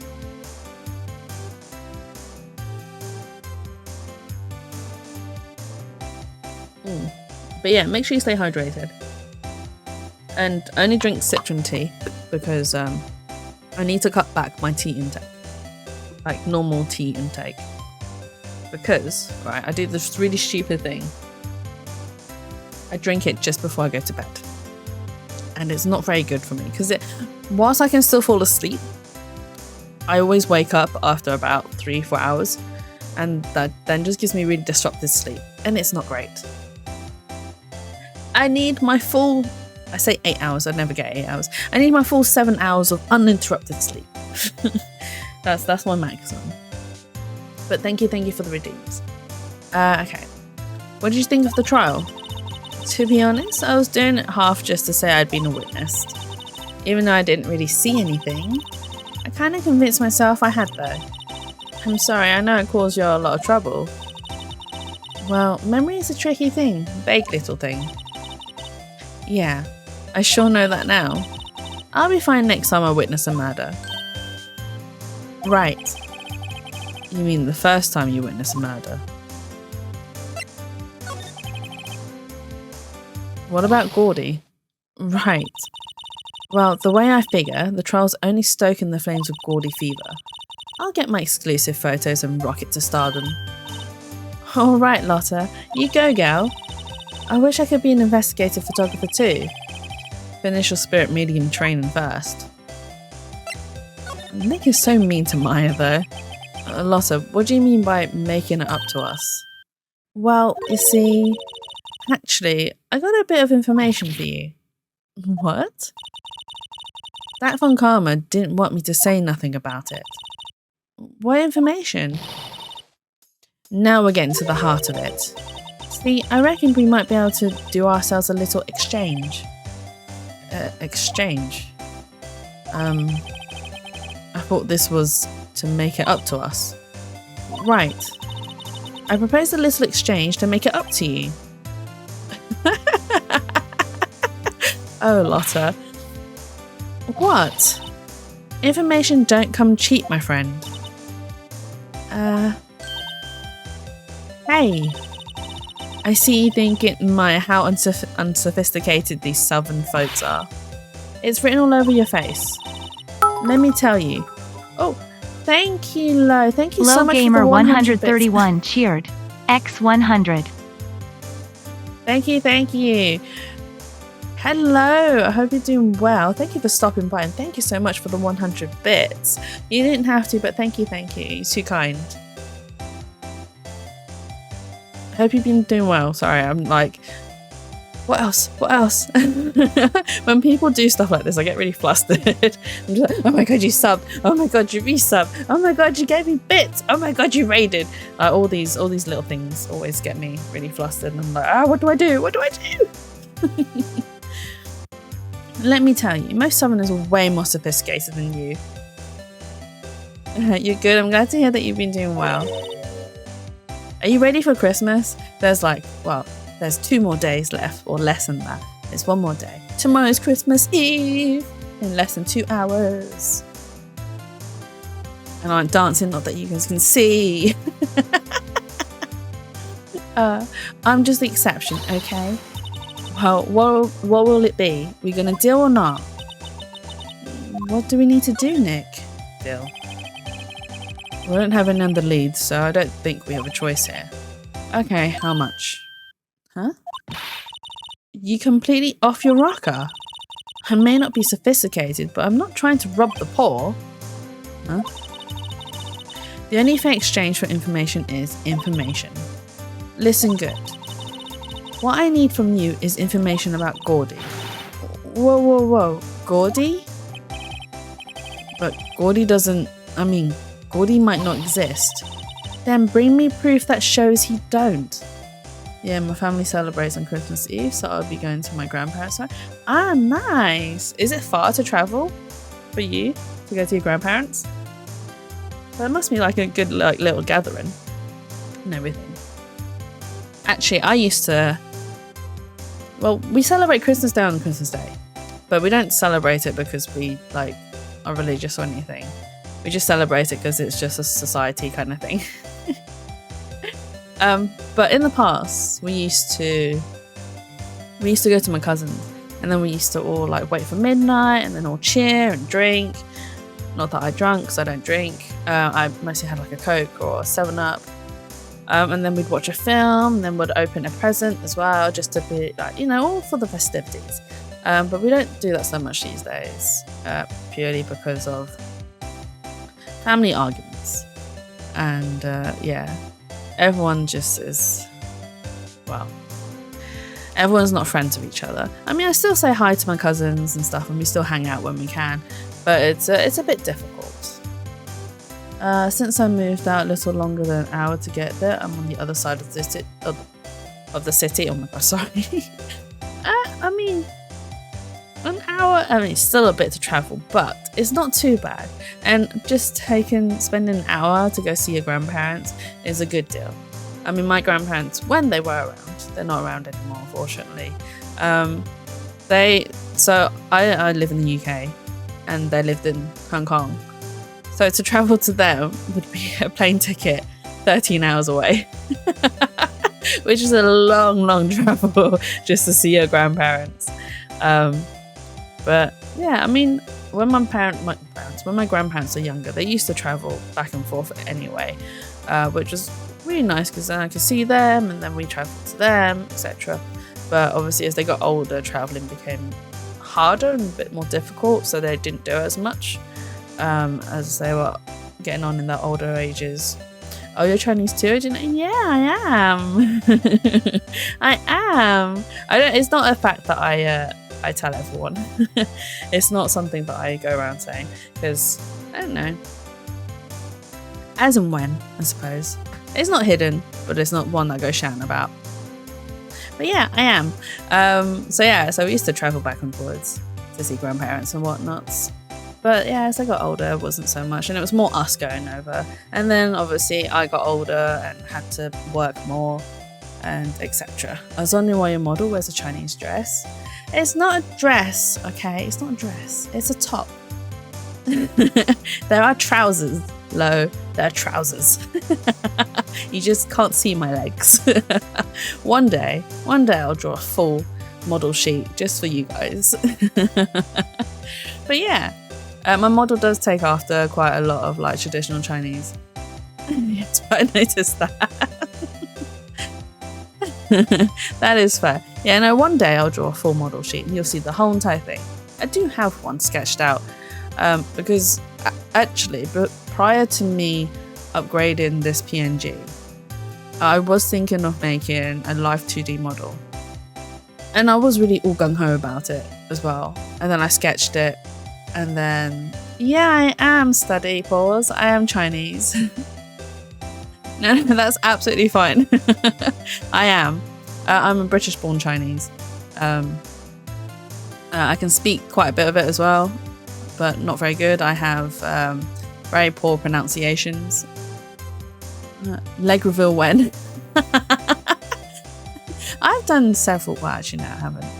I don't really draw my legs.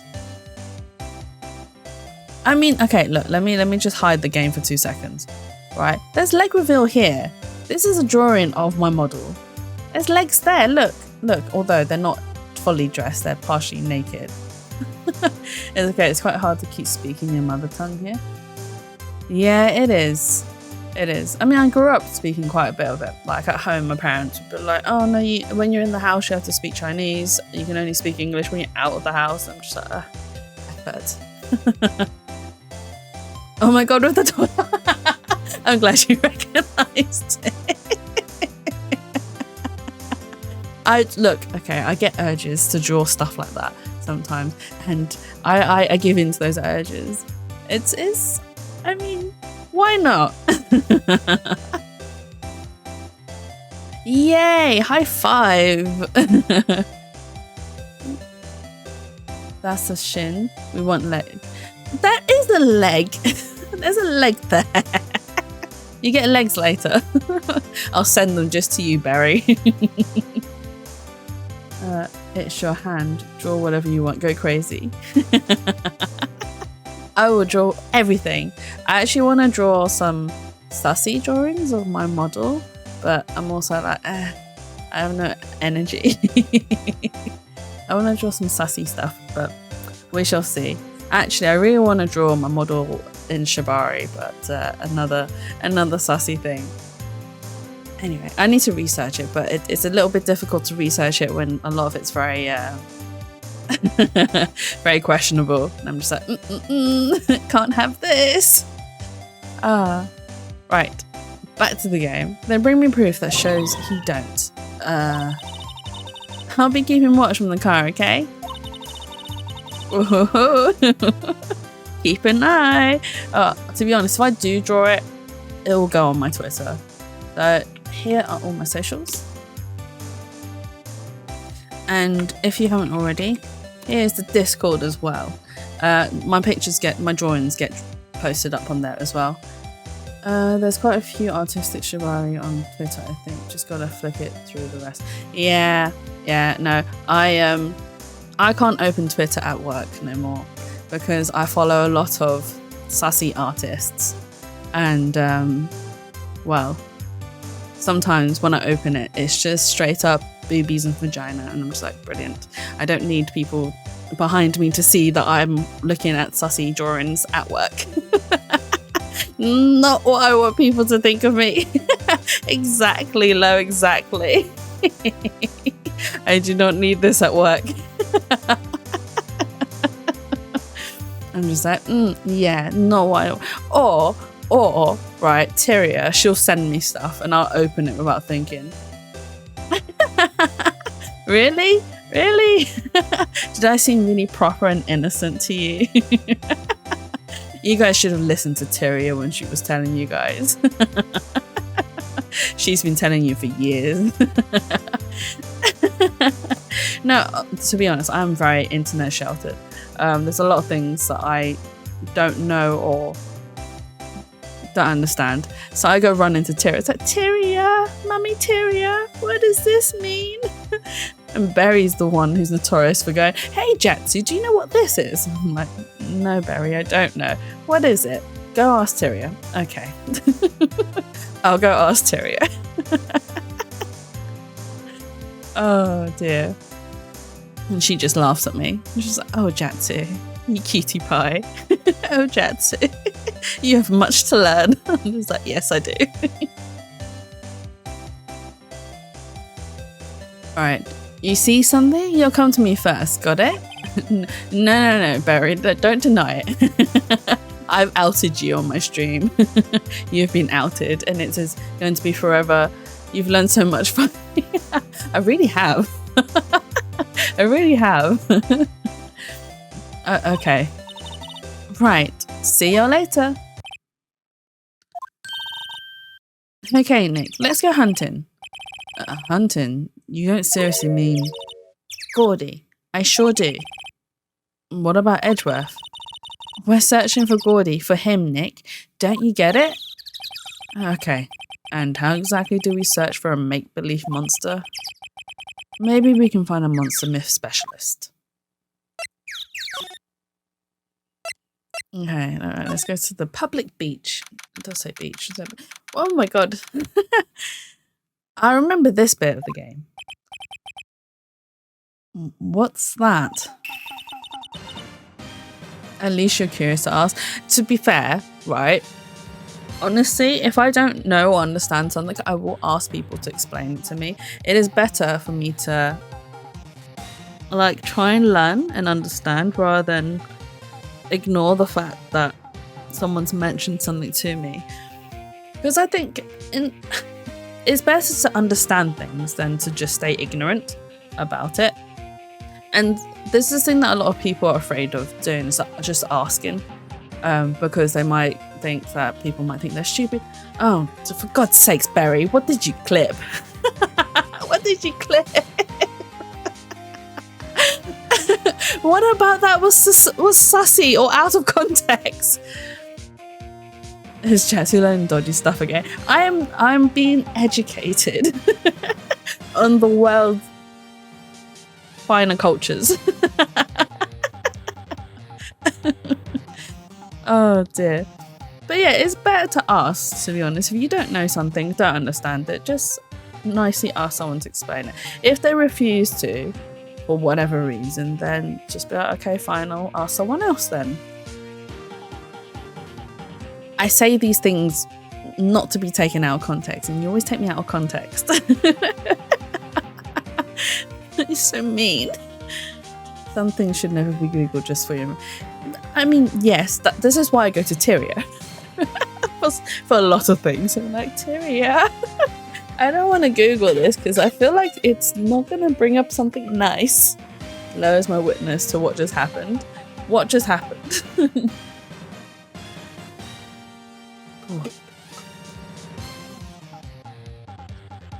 Lo's like, nope, I'm out. Leave me out this.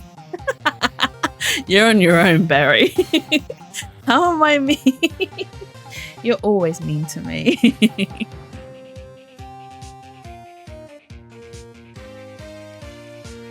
Oh dear.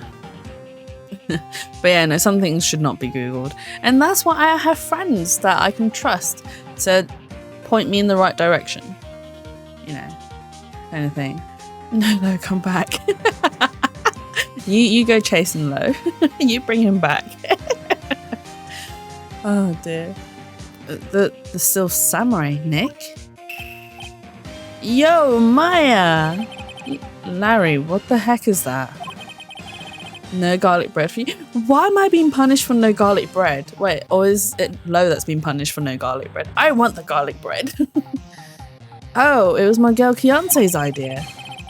Scaring people off. She was, oh, if you like, put this here. It would be like really cool. Dude, she gave it to me along with the banner. Wow. That's really impressive. She could find those for you. Well, she knows a lot of people. And that show's finished now, so she got them for free. Right. Has Larry got eyes on his top? He does have eyes on his top. That's who gets no garlic bread. Don't worry, Lo, you guys. Why did I not get any? Give me the garlic bread. I want the garlic bread with extra cheese on top, even though I'm a bit lactose. Yo, Nick. What happened with Veggie? Well, we made it through first day in court, all right? I don't know. I don't know how good our prospects are from here on, though. had the best vegan cheese garlic bread. It was so good. Okay. I mean, I suppose vegan cheese is a lot better than it was. Only, not even like 5 years. In a couple of years, it's improved drastically. Vegan cheese can be pretty good. Yeah, I've had, so when obviously vegan cheese was first introduced, it wasn't that great. It was a little bit questionable. But nowadays, it's only been like 2 or 3 years and they've improved it drastically. You still dream of the vegan cheese? Huh? Hey Larry, did you know Mr. Edgeworth's secret weakness? He's terrified of earthquakes. He acts like a little boy. Huh? That's weird. I don't think he was ever like that in school. No? Really? Well, we were only in the same class for a little bit. He transferred schools pretty quickly. Transferred? Right, when the DL6 incident happened. Doesn't look like Larry knows about it though. Hey, Larry. When did you get that big thing? Huh? Oh, the big guy. I've had that for about a month, yeah. Oh gosh. I've been around you guys for too long. Where did you get that big thing? Huh? The big guy? Oh no, Larry, we don't want to know about your big guy. I'm gonna get clipped. I'm gonna get clipped. And I read it so seriously as well. No. This game makes me say things. No. It's a big hit with the kids. No, Larry. Wrong. Why wasn't it there yesterday? Huh? Oh, right. The compressor was busted. Compressor? I do not say these things. The game makes you say them. Yeah, it's that little unit by my hot dog stand. That's what I used to put air in the Steel Samurai. It broke a little while ago, so I sent it in for repairs. Oh. And here I thought you'd inflate it by yourself. Oh, Maya. Why did you say that? Right, we're going to examine the thing. Doesn't that Steel Samurai look a little out of place? I mean, it's so huge. I guess it's good advertising. Something about this Steel Samurai just doesn't work for me. Huh? Really? It looks pretty well made to me. Still a novice, aren't you, Nick? Really? True connoisseurs like Cody and me don't fall for this kind of stuff. These Steel Samurai fans are obviously in the league of their own.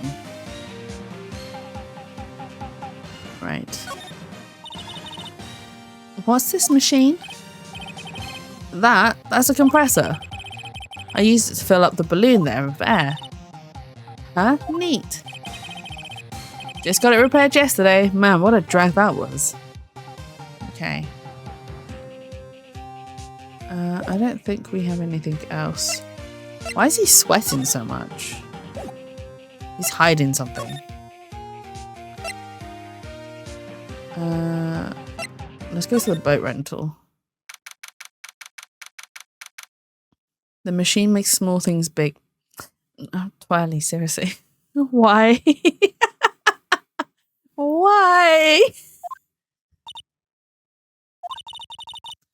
It's always so quiet here. I wonder if the boat shop is closed for good. Well, with the murder on the lake and all. I just wanted to make you say it. Thank you so much. Thank you so much. They're probably just taking a vacation till it blows over. I get it. Shall we examine? I mean, a small boat rental shop. Doesn't look like anyone's around. They're probably closed because of the murder. Murder! Sorry.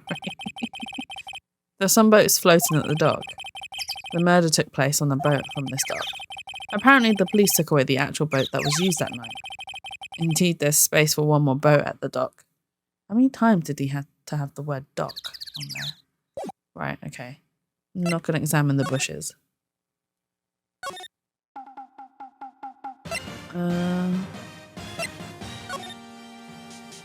No? Okay, let's move. So, no, I'm not examining the bushes. No, I refuse, Twirly. Hey, yo. Well, you'll find anything about Gordy? No, nothing. Well, keep moving. It gets cold out here at night time. It is a little chilly. I think I have to sneeze. Whoa, no you don't. No sneezing. Oh, whoa, she just triggered the camera. Thank you for the hydrate redeem low. Thank you, thank you. Oh.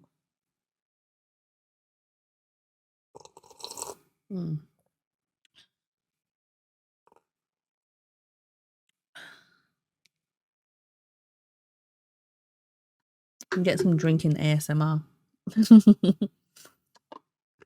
Tea sipping. Oh, okay. I told you, no sneezing. See, I set the camera to respond to things a little softer than a bang. It'll trigger on one of Fonkama's finger snaps now. Oh, I'm sorry. Yeah, well, sorry's nice, but what about my film? Nick, pay the lady.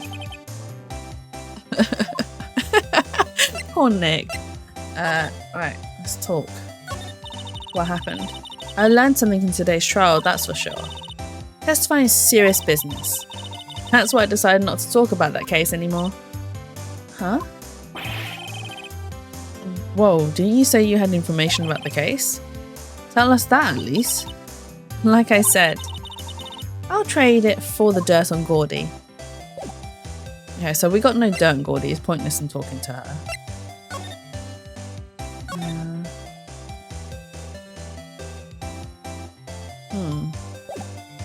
Okay.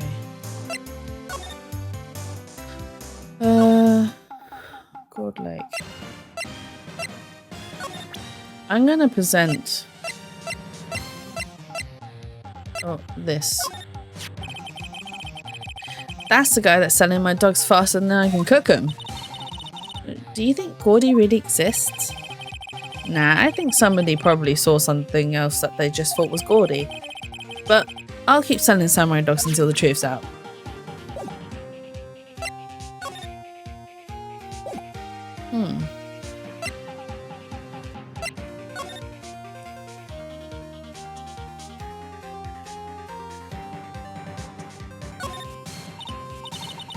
Wow, God Lake is really big. Yeah. Say, Nick, why is it called God Lake? Oh. Well, a long time ago they used to go... Oh, we've heard the story already.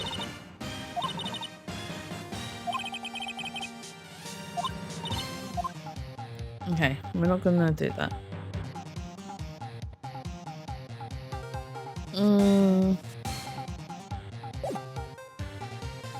What else can we show?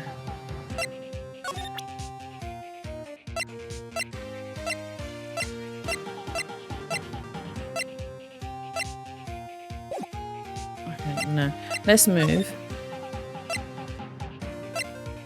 So we spoke to her already. Move. Maybe Criminal Affairs Department? And Grossberg's office has disappeared. Hey there, pal. What's up? You look out of sorts. Wait, you didn't go and do something that's going to hurt Mr. Edgeworth's case again? What do you mean again? Whatever, have a seat, pal. I'm here for you if you need anything. Besides, money, that is. That's because Gumshoe has no money. Poor Gumshoe. How's the investigation proceeding? It's not really. We have another meeting coming up. We're supposed to talk about Mr. Edgeworth's motive. His motive? See, Mr. Edgeworth's father died in the DL6 incident. And the guy who got the loan... The guy who got the lone suspect declared innocent was the victim in this case. Oh my god, my brain was not working. Robert Hammond. They're saying that's why Mr. Edgeworth shot him. And Edgeworth never talks about his past. I bet they'll drag that out and hit him with it in court tomorrow too. Poor Mr. Edgeworth. I gotta admit, it doesn't look good, pal. Say, Detective Gumshoe, do you know Gordy? The monster down in Gord Lake? Not personally, no. Well, we're looking for it. Huh? Are you out of your mind? Eek. You got time to go wild monster hunting. How about doing a little question for me then? Oh. Detective Gumshoe's scaring me, Nick. Oh, he's so upset that we're not doing our jobs. I told Detective Gumshoe about the deal with Lotta. Nick, try telling him sooner next time. Sorry.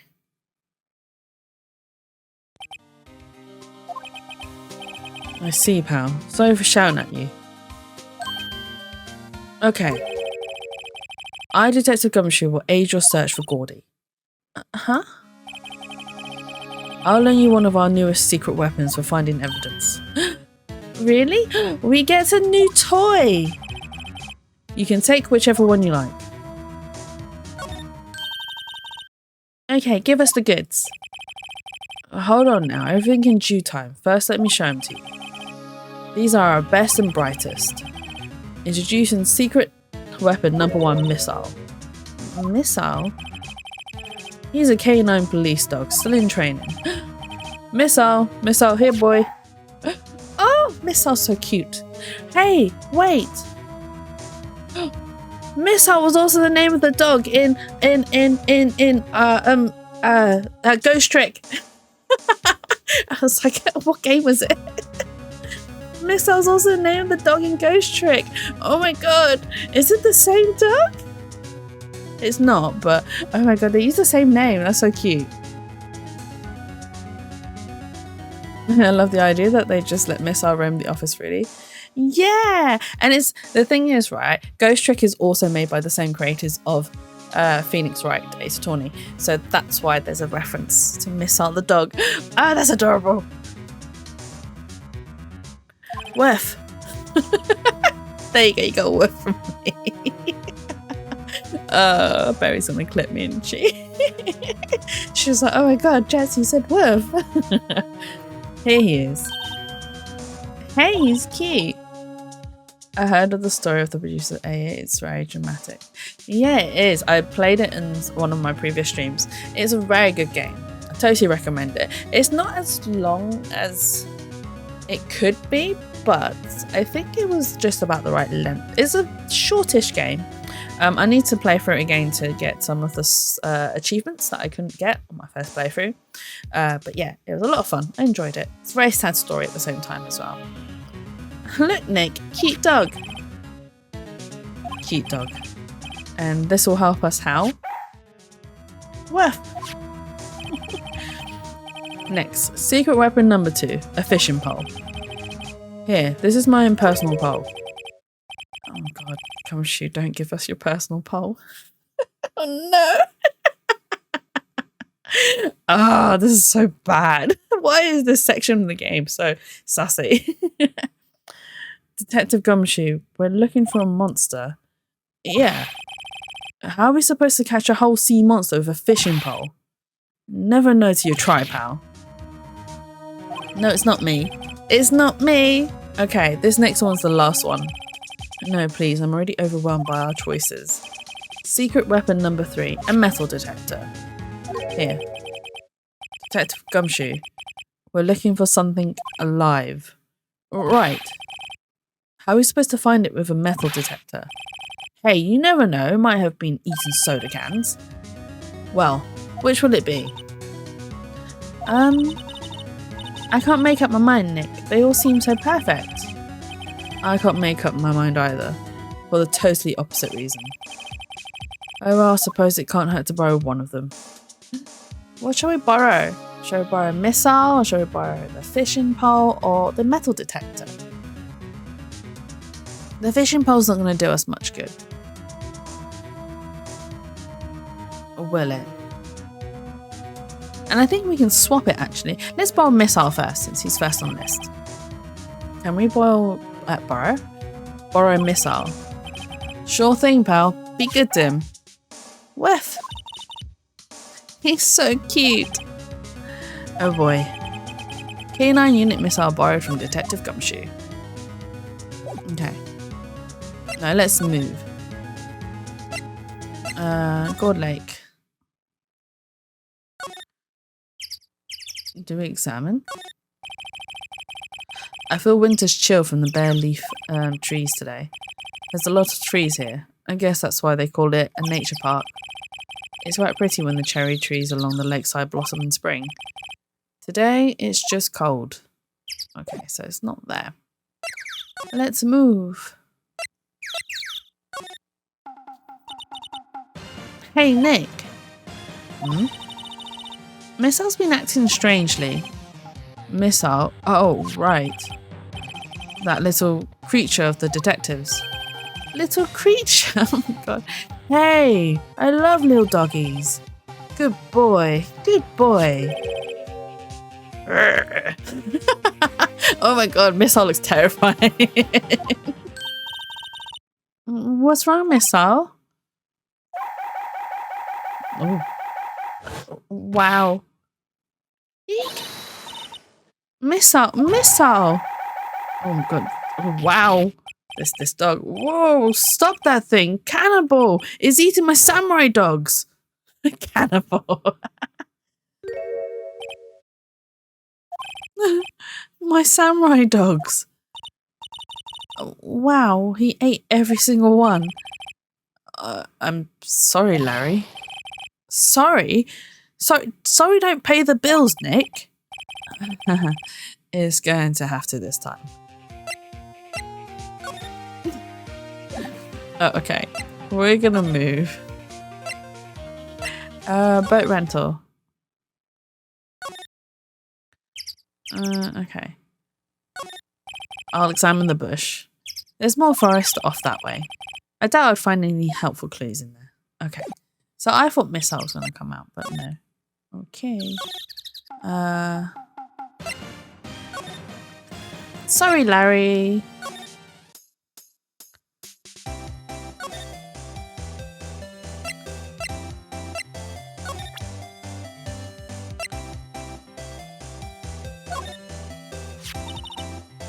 Hey, Lotta. Oh, cute. He's yours? He's a canine police dog. His name's Missile. Huh? Canines are the ones they use to sniffle things, right? I wonder what Gordy smells like. I hadn't thought about that. Okay, so that's not it. Okay, so it's not the canine dog.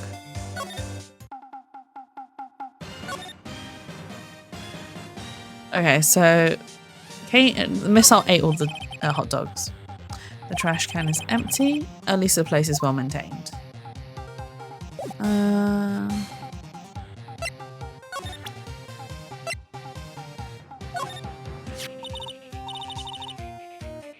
Hey Larry, look, it's Missile. Isn't he cute? Keep that mud away from me. What am I going to tell the big boss? There's a big boss in charge of your hot dog stand? Nick, maybe the stand is a front for mafia money laundering scheme. Maya, I think you should probably try to look a little sorry about what happened. Oh, right. My poor dogs. I'm sorry, Larry. Right, okay. We're gonna hand Missile back. Because he's not helpful in this situation. Let's go back to Criminal Affairs Department. Right. Secret weapon. Detective Gumshoe, can we borrow one of the other things? Yeah, sure, pal. But I have to take back the last one I lent you, department policy. Well, take your pick. Which will it be? So we borrowed Missile, let's borrow the fishing pole. Can we borrow the flimsy looking fishing pole? Sure thing, pal. Oh, if it breaks, be sure to dispose of it properly, okay? Right. Okay. Right, let's go back. Bum, bum, bum. We're gonna go fishing. Okay, so the fishing doesn't happen here. Maybe at the boat rental place? Oh no. Is it with Lotta?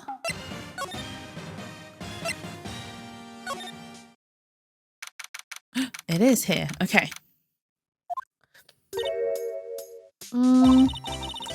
Okay, Nick. This looks like a good spot. A good spot for what? Time to do some fishing. She's serious. What are you going to use for bait?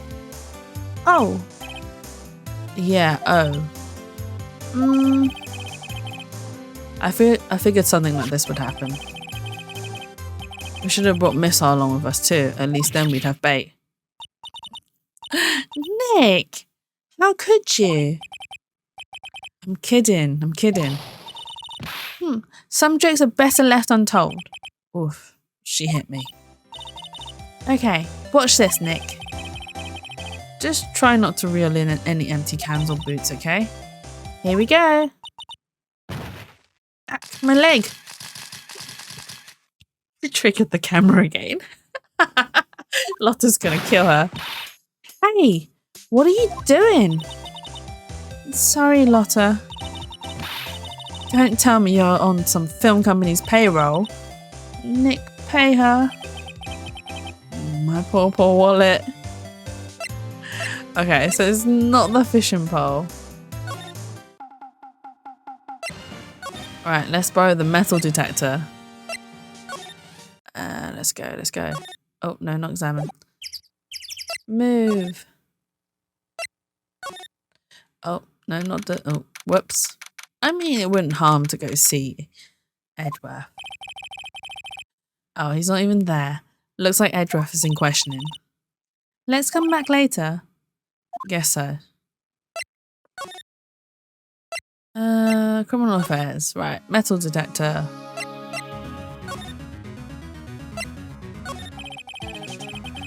Detective Gumshoe, can we borrow one of the other things? Yeah, sure, pal.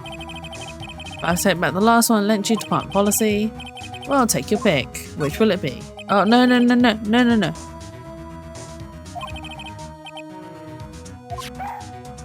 Oh, I clicked too soon. I'm sorry. I'm sorry, Missile, you weren't the one. You're not meant to be.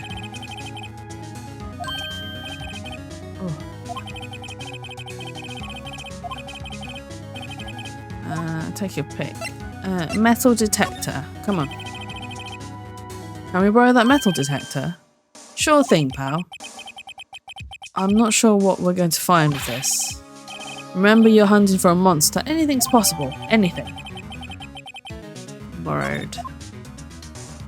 Okay. Let's go back to the lake. Let's go. Here. Okay. Not here. How about here? Oh, okay, it's not here. So it's the boathouse then. Nope, not examine. Okay, let's go to the boathouse. Oh, that's a loud beep. Nick! It's beeping. The metal detector's found something. Sure is loud enough about it. Whatever it is, it must be in those bushes. It's in the bushes! Go check it out, Maya. Why do I have to check it out? Nick! Look! Huh? An air tank? Huh, the valve looks broken. I thought it was Gordy. Maya, first of all, why would Gordy be in the bushes? And second of all, why would a metal detector react to a sea monster? Oh. Huh? There's something wrapped around this air tank. It looks like a string of flags. Well, we might as well take it with us now that we found it. It's heavy. Air tank of dubious value retrieved. This must belong to Mr. Butts. Because look, he's got the flags hanging. Right, we're going to present this to him. Right, Larry, you left your trash. What? An air tank? What about it? Larry, I wanted to ask you about this tank. Is it yours? Say, is this air tank yours?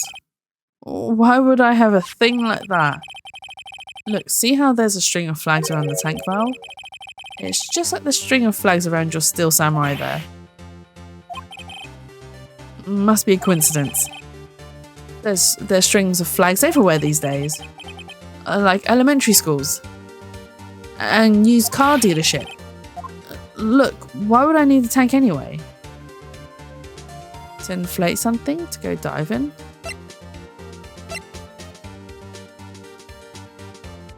Why would he use the air tank?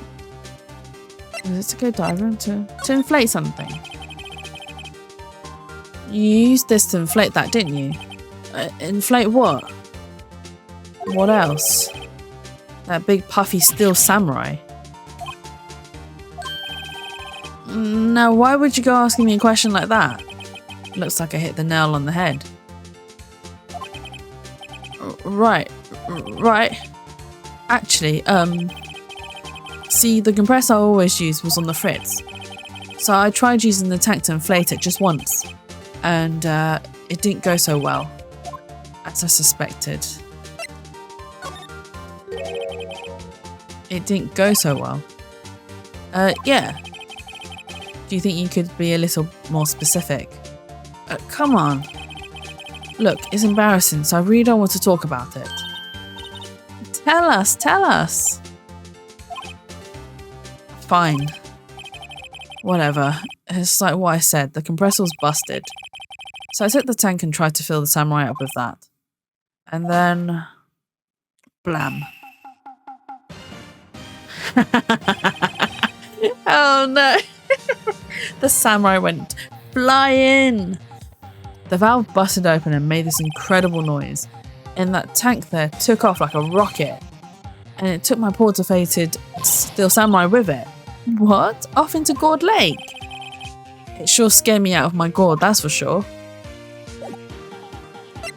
Oh no.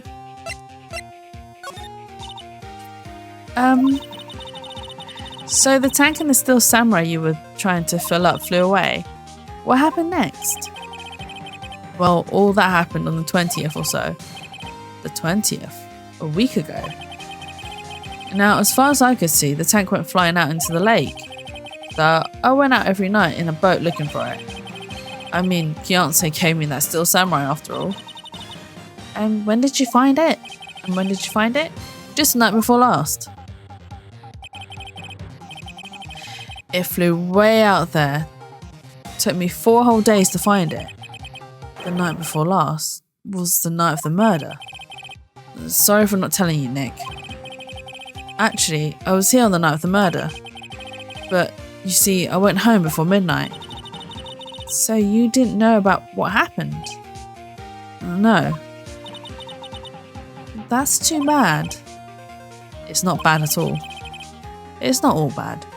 We've solved one mystery at least. A mystery? Maybe we should go tell her.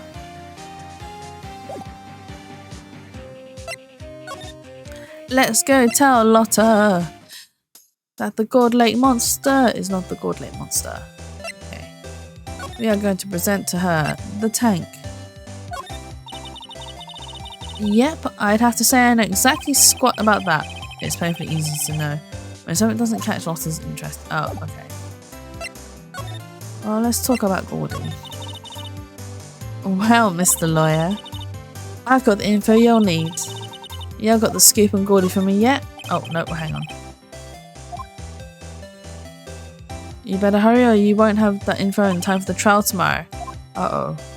Right, no, I do have evidence.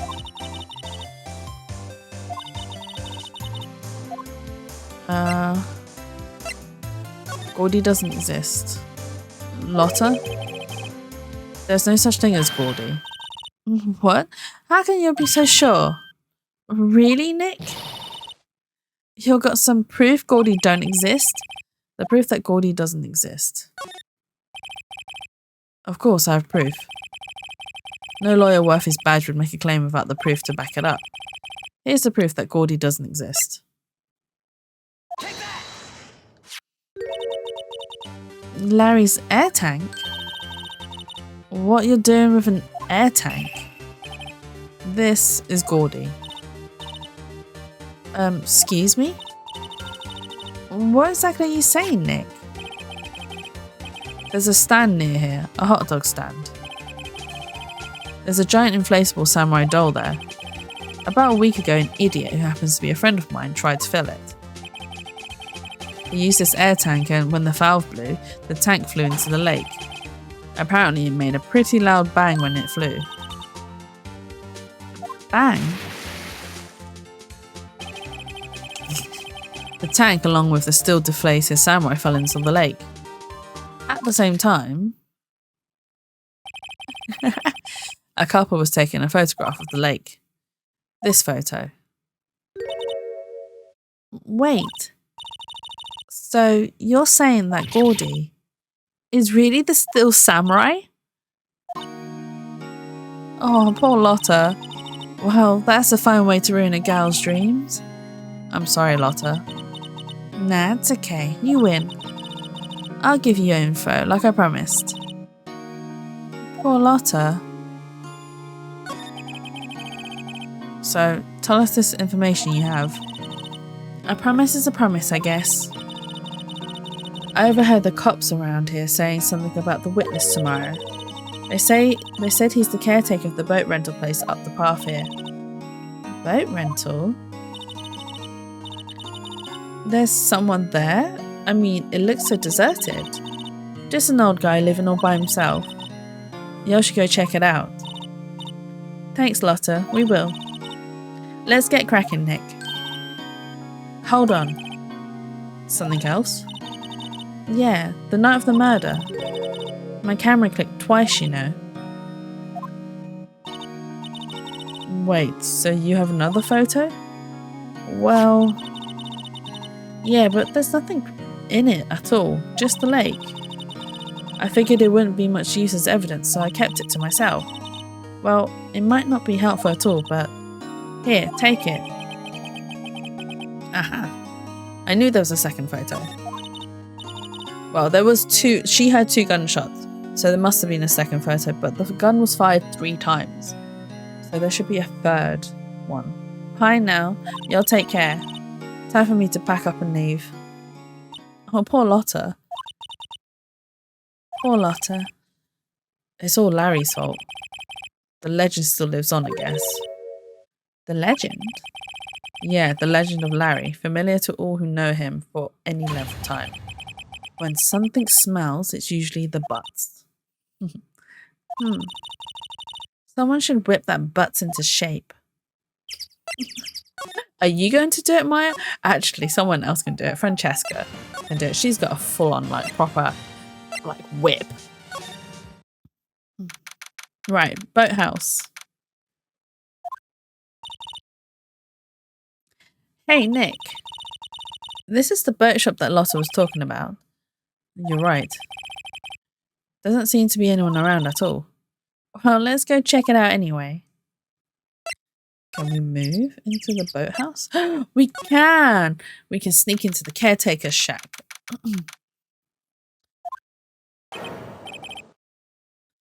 Meg, that you?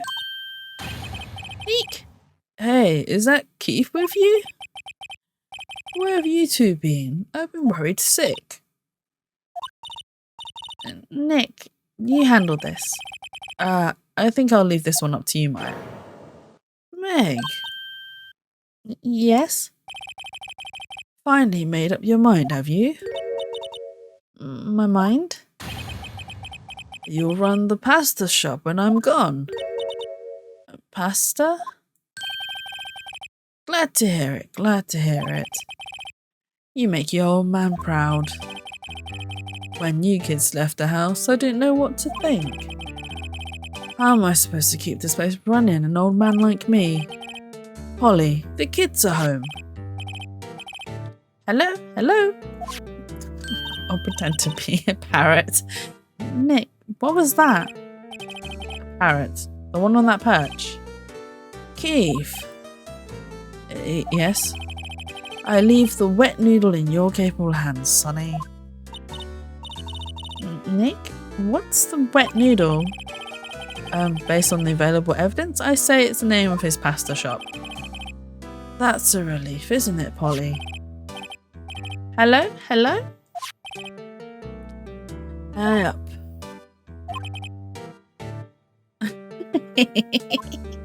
He's snoozing. You fell asleep? I guess he's relieved. Well, can we talk to him? No, he's fast asleep. Oh. A pasta shop? Yep, to think, the wet noodle will live on when I'm gone. My father started it, you know, so that makes you two the third generation. Meg. Yes? Tomorrow we'll start with the secrets of dough tossing. Dough tossing? You too, Keith. Yes. You'll be the best pasta wrangler the West has ever seen. Pasta wrangler? The West? Isn't pasta from Italy? Meg. Yes? You know the best pasta's always been made west of the Rockies, don't you? Right, of course. Everybody knows that. Nick. Huh? How long do we have to keep up all this in the family charade? This old man must know something about the murder. We're not leaving until we find out what that is.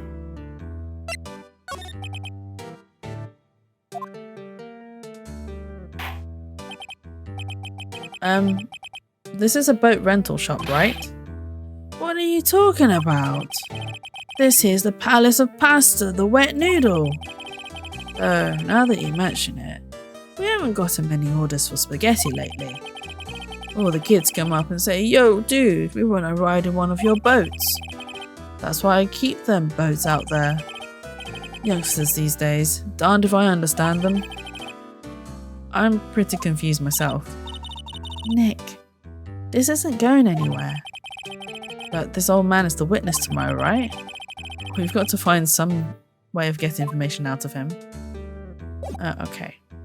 So, we are going to examine things. Polly wants a cracker. Wow, what an amazing parrot that is. Good morning. Hello? Ignored me.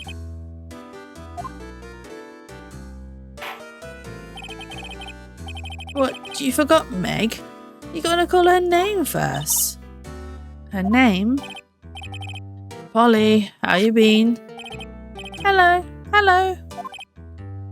See? Neat, so the parrot's name is Polly. Right, so we added the parrot. Too bad all she can say is hello. Old Polly can say lots of things. You just need to know the secret words. The secret words? We don't know the secret words though. It's a kotetsu. I want a kotetsu. Look, Nick. He has an electric blanket on his table. Looks warm. That's a great idea. We should do that at the office. We can sit down with our clients, snug and warm, and drink hot cocoa. And what? Talk about murders? Oh, you're a party pooper, Nick. Is that? Yeah, that's a gun. Oh, it's a fishing pole, not a gun. This fishing pole looks expensive. Wow, he has a television here too. Oh, what's that? Look, a little safe. It's locked. Draw into fishies. Wow, there's lots of various fish in Gourd Lake, aren't there? Something's funny, Nick. All these fish are saltwater fish. Well, why would Gourd Lake have saltwater fishes? Looks like a kitchen unit. It's pretty clean. Funny, he doesn't look like the type who'd keep things tidy like that. You're forgetting, Nick. He's running a pasta shop here. Can we get Polly to talk? Polly, Polly, what's your name? Polly. Cute. Maya's found a new friend. Anything else we can...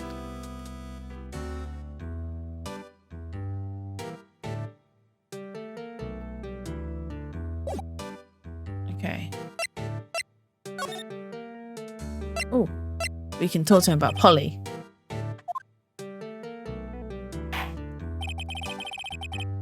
My memory's gotten worse of late. That's why I just tell everything important to old Polly here. Everything important. I wonder. Polly, what's the number to the safe? 1228. All right. Hey, Polly, watch it, will ya? See, Nick? All it takes is a little clever thinking. And a criminal mind. Quick, Nick, write the number down. Hey, don't get me involved in your little heist schemes. Shall we examine the 1228? I don't think we'll need to enter it, but... Look, a little safe. Oh, okay, so we can't actually... Okay.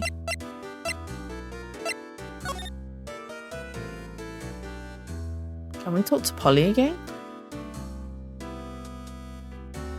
No, okay.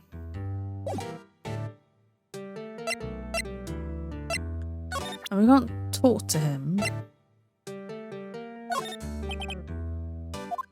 Let's present a picture of Polly. Now listen here, Keith. Remember that tricolour pasta we were talking about? Our rainbowlioli.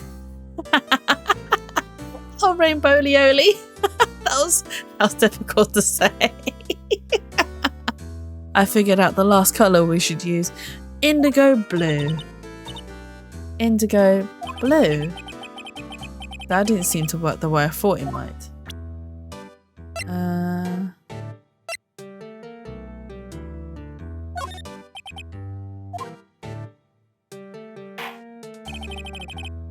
Now listen here, Keith.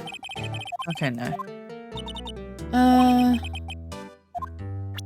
Maybe if I go grab that fishing pole from Detective Gumshoe, we can talk to him about that. Hang on. Let's go. Entrance. No, not examine. Not examine. Criminal Affairs Department. Thank you. Oh, maybe I can't talk to him. Oh no. Detective Gumshoe isn't here. Now that you mention it, didn't he say you had a meeting to go to? Ah, that's right. Let's come back later. Okay. So I can't go to him. Edgeworth still isn't there. So it must be something else that I'm missing here. At the Ford Lake.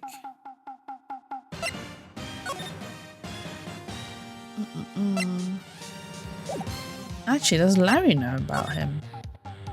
No. Okay, so we can't... No, nothing else for Larry.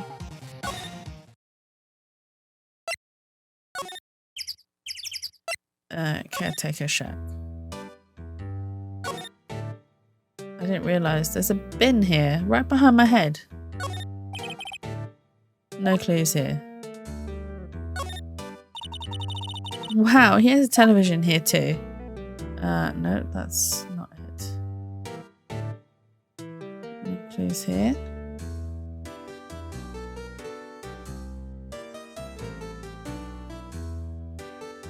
Okay, so not that. What can we present to him?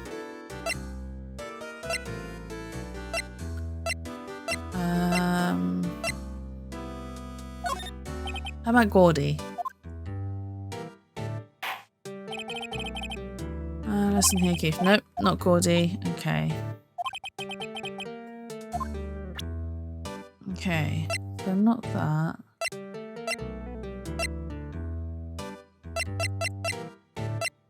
Maybe the picture? Actually, saying about the picture, we should probably check this picture out. Oh, shows an empty lake taken automatically. Okay. Maybe this one? No, listen here, Keith. Nope, okay.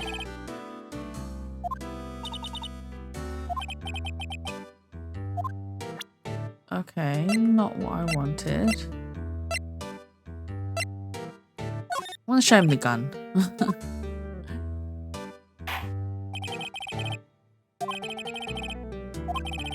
Okay, we can't get him to talk.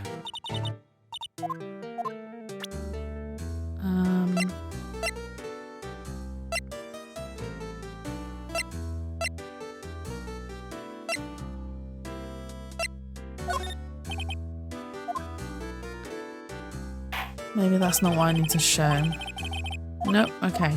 So I can't get him to talk because there's nothing I can really... Oh, wait. No, so I can't talk to the parrot. He says he tells everything to the parrot.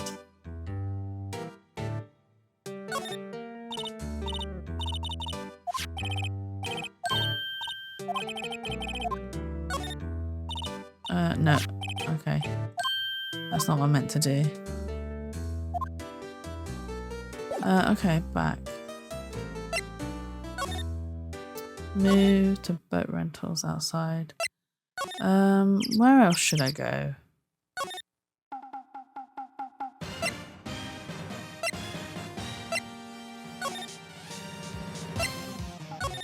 Does that mean Lotta's gone? Yeah, I think so. Okay, so Lotta's gone.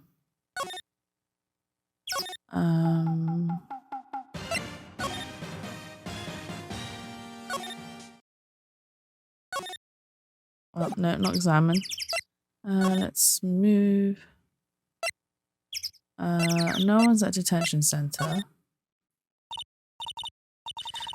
Fresh air. I gotta say, freedom feels great. Behave yourself in the courtroom tomorrow, okay? Misbehaving's much more fun. It's not going to be so much fun when Edworth refuses to pay your bail again. Right, I'll behave. Oh dear. What to do? Well, what should we do? I don't know. I've been in detention this whole time. I think I'll let you decide what to do. Deal? Okay. Well, any thoughts you want to share? Well, I was in detention all day. I think I'd like more time to think. Poor Maya, she probably thought about Mia the whole time she was in there. Okay. I'm just going to take a really quick break because I really need to use the loo. So I will be right back. I'm going to put some music on just for you guys. Okay. Be back in 2 seconds.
Okay, I am back.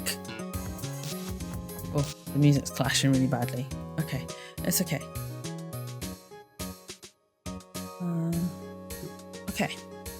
Right, I'm a little bit stuck here. So I can't go detention center. The only thing I can go... Oh, I know. Oh my god, I'm such a dummy. I know. I know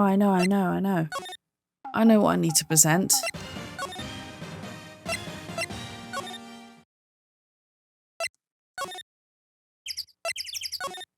Well, at least I think I know what I need to present. Ha!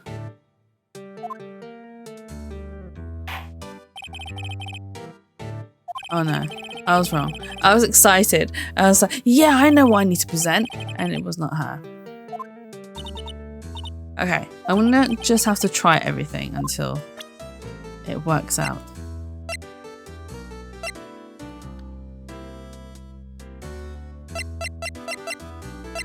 Maybe that camera?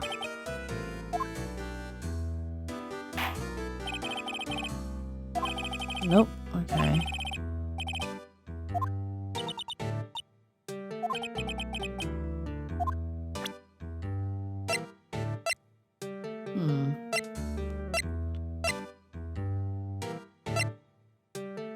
Oh, the canister's disappeared.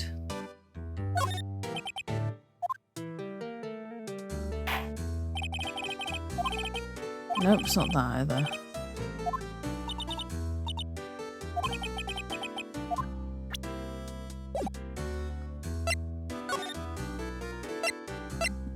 So it's not Polly.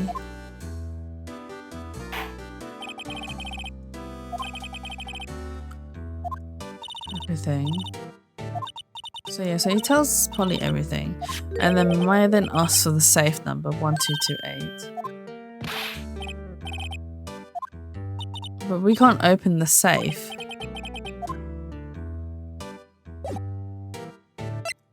Because I tried. Because I was like, oh, now that we've got the safe combination, we can open it.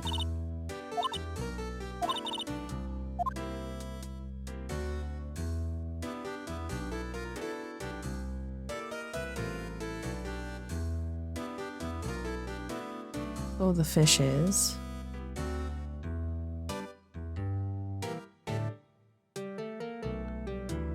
There's nothing up there. Another Cortetsu. Oh, what's wrong? It's not the fishing rod.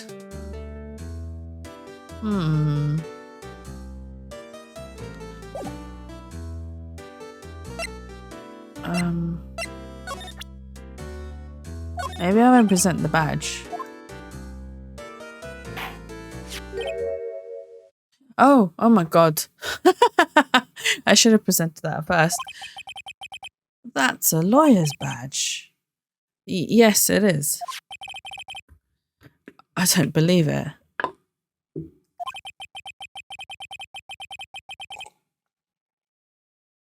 This old guy's the first person to recognize my badge.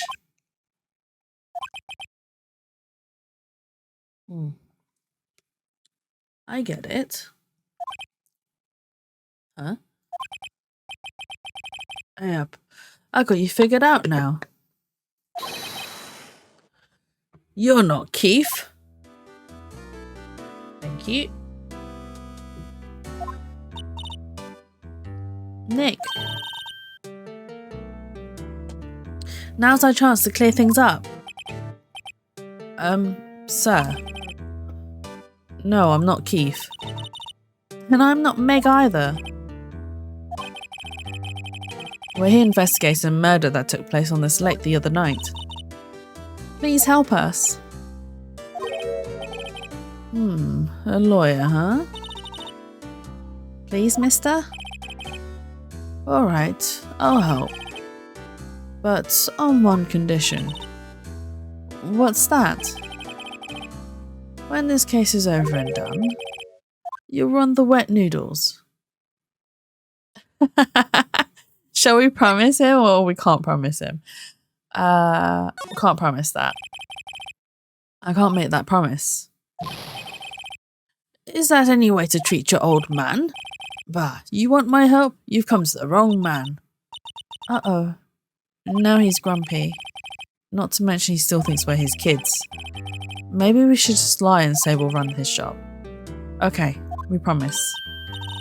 Nick, are you sure about this? Hey, anything to get this case solved. Also, who wouldn't want to eat Phoenix noodles? I guess so.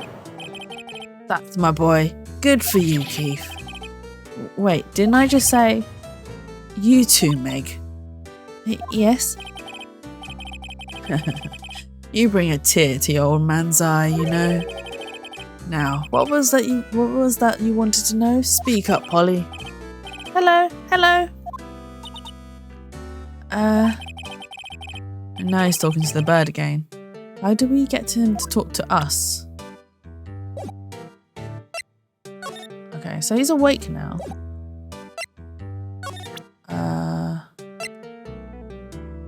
Maybe present Polly.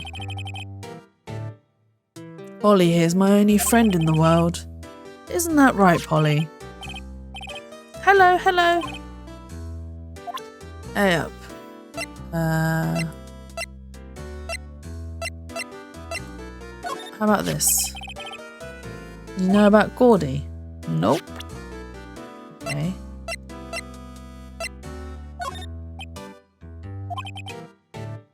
Oh, he's gone back to sleep. He fell asleep. Okay. Maybe this? Hey, I've seen this. You know something about this, sir? Keith? Yes? It's okay. You can call me Dad. Dad, you know something about this? Phoenix is just like, yeah, I'll do anything to get information. I'll even call this person Dad. Oh dear, Phoenix, what have you gotten yourself into? How low you have sunk. The other night, out on the lake. Yes, I know all about that. I've seen it. What? Tell us what you saw. Well, I suppose, since you're taking over the shop and all.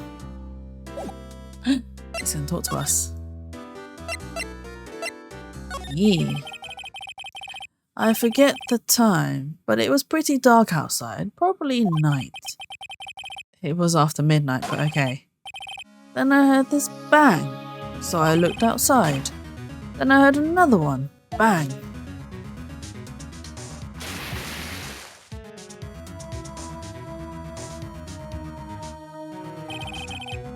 A little while later, this boat comes back.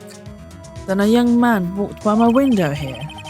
He was muttering something to himself. What did he say? Hey up. I forgot. I'll remember tomorrow by court time, promise. We need to know earlier than that. You know what, eh? Little Terry was just here. Terry? Hey up, the kid next door. You always used to make him cry, remember? He was wearing this tattered old coat, got himself some whiskers growing out his face. He must be talking about Detective Gumshoe. He comes up and tells me to come down to court tomorrow. Really? Somehow I don't think we're going to get much useful information from this guy. Maya, maybe we should be leaving. I think you're right. Oh, wait, I had one more question. Huh? Polly, have we forgotten something? Don't forget DL6. Huh? What did she just say, Nick? One more time, Polly. Don't forget DL6. What? The DL6 incident? Hey, mister, I mean Dad. Oh, this is getting weird. Who is this old guy? Why would that bird Polly know about DL6? We have to figure out who that old man is. Oh. What? He locked the door from the other side. Who could that old man be? I think I need to do a little more research on this DL6 incident. Maybe I should ask Detective Gumshoe. Right, let's go find Gumshoe. Sorry, Larry. We're done with you. Right. Gumshoe, here we come. Criminal Affairs Department. Are you done with your meeting? Hey, pal. Long time no see. You don't look so happy. What's wrong this time? Actually, we wanted to ask you something. Yeah? Let's talk. The boat caretaker. You know the boat rental shop down at Gourd Lake? Oh yeah? The old man who runs it is appearing as a witness in court tomorrow, right? How'd you... That's supposed to be top secret. Do you know who that old man is, Detective? Actually, I don't. He's a bit of an odd bird. I haven't been able to get a straight answer out of him. I decided first that he wasn't persuasive enough to stand and testify as a witness. That's why we called Miss Lotta Hart yesterday. As for who he is, we have absolutely no idea. Sounds suspicious.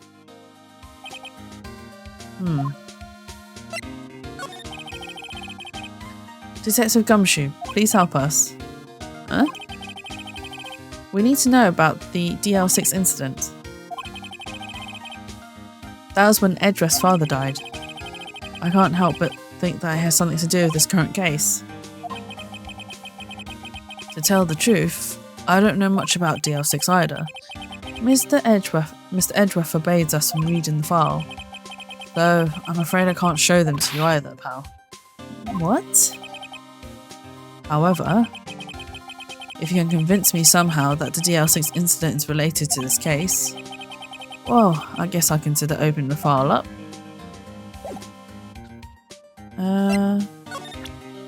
Shall we present Polly? What's that? A parrot?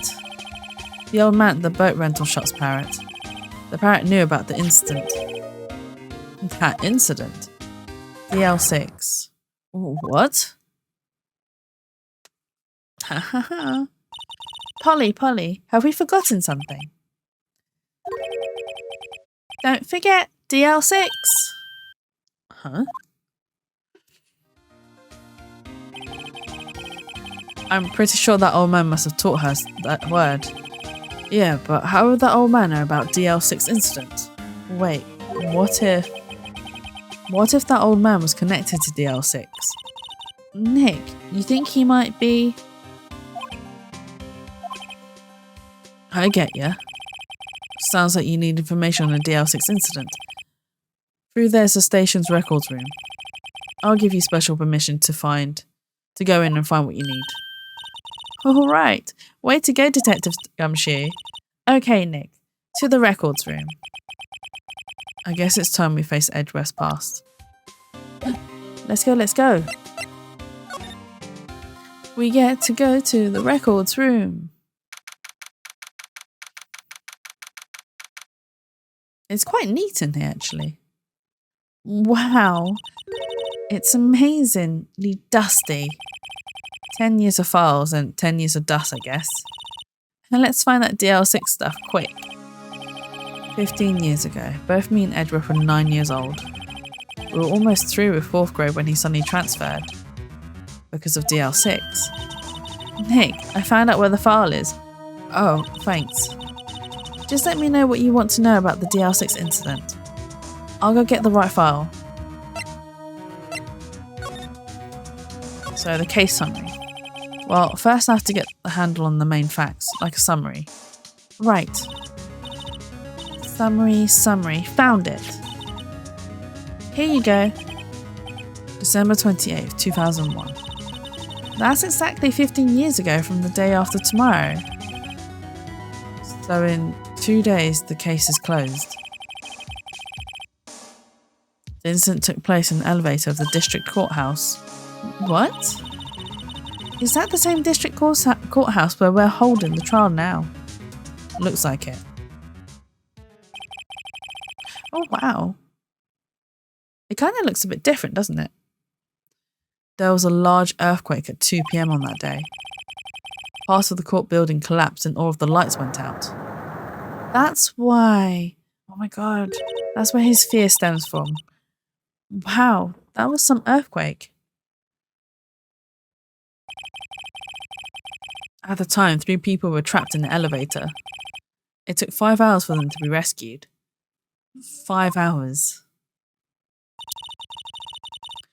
That would be scary. That would be scary like that. In the dark. There was a lack of oxygen in the elevator and the survivors were unconscious. The survivors? One of the 3 in the elevator had been shot in the heart. That was Mr. Edgeworth's father. That was Mr. Edgeworth's father, wasn't it? Sorry. I read it in the wrong voice. He said that his father was shot before his very eyes. So Miles Edgeworth was one of the other passengers in that elevator. Ooh. Right, victim data. Do you have data on the victim, Edgeworth's father? Yeah, hold on. Victim. Here, found it. Oh, he died really young. Gregory Edgeworth, defense attorney. If he were still alive, he'd be 50. To be fair, Edgeworth doesn't really look like his dad. Maybe he takes after Mum. He had lost that day's case in court and got in the elevator with his son Miles. Miles? Miles Edgeworth, of course. So he was in the elevator with his father.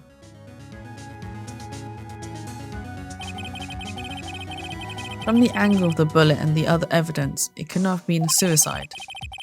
The murder weapon, a pistol, was found in the elevator. The pistol had been fired 2 times. Where have I heard that before? Huh. It sounds just like this current case. What's going on here? It's really, really suspiciously alike. Got any data on the suspect in there? That'd be the guy that my mum got arrested. Hold on. This is it. The man arrested as a suspect in DL6 was Yanni Yogi. He was a clerk at the court apparently. Oh. So he must have been the 3rd person in the elevator. Well, then he had to have done it. But he was found innocent, thanks to his defense lawyer. Thanks to his defense lawyer, Robert Hammond. Hammond? The victim in our case? Right. The suspect, Mr. Yogi, was oxygen deprived, so much so he had brain damage. He lost all memory of being in the elevator.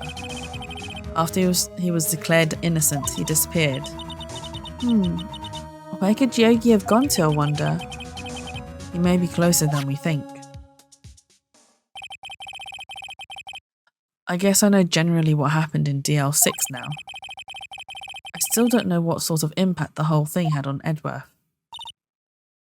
Nick, are we going to take the whole file? There's too much. We'll never get it out. You're right. How about we just take what we think we'll need? Okay. So we have DL6 case files as well to help. They're all linked. Right. That's probably all we'll be able to find here. Now all that's left is the trial tomorrow. I wonder how Dad will do testifying in court. Dun dun dun! We are going to continue. We're going to push on. Yes. Yes. Overwrite. Okay, it's saved. Right. Let me... Oh, I'm getting very thirsty though. Hang on.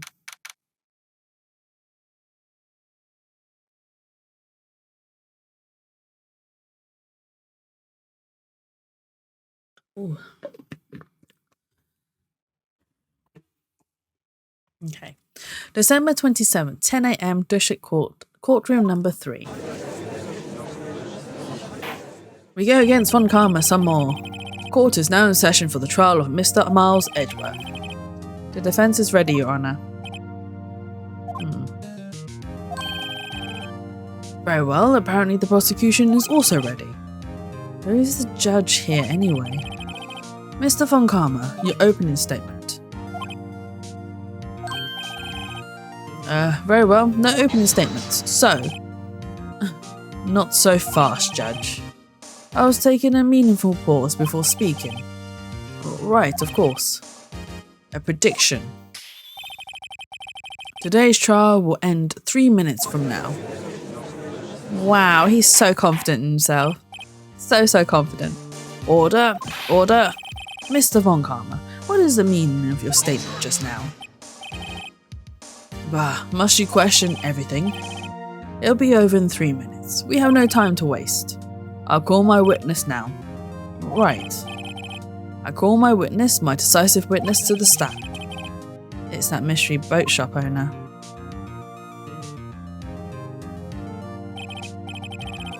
Witness, state your profession.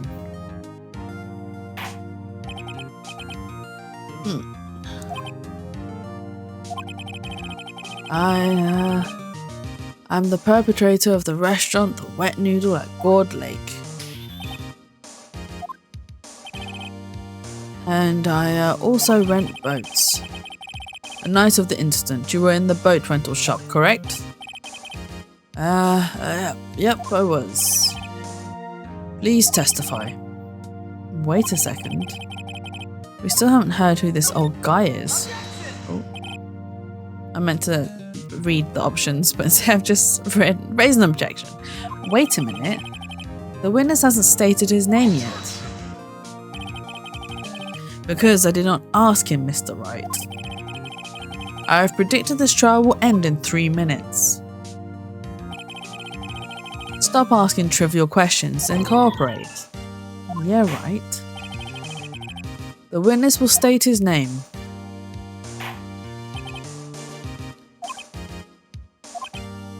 I'm not really sure. What do you mean? My memory. Your Honor.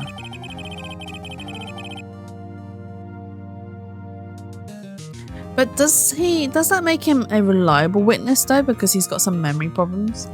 The witness does not remember anything beyond the last several years. Ergo, he cannot recall his own name. He can't recall, you say? Yes, but the incident in question took place 3 days ago. He can testify. Very well. Let's hear his testimony then, shall we, witness?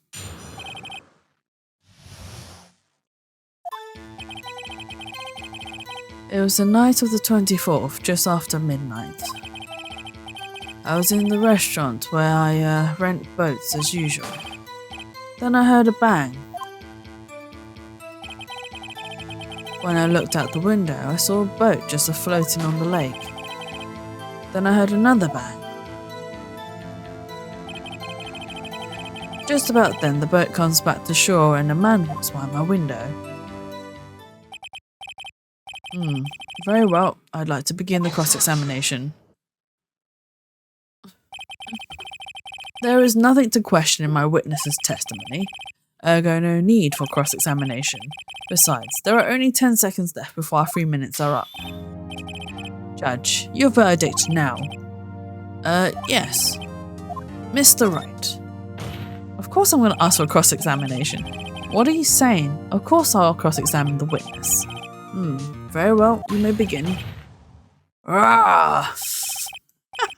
Excuse me, Mr. Von Karma? 3 minutes just passed.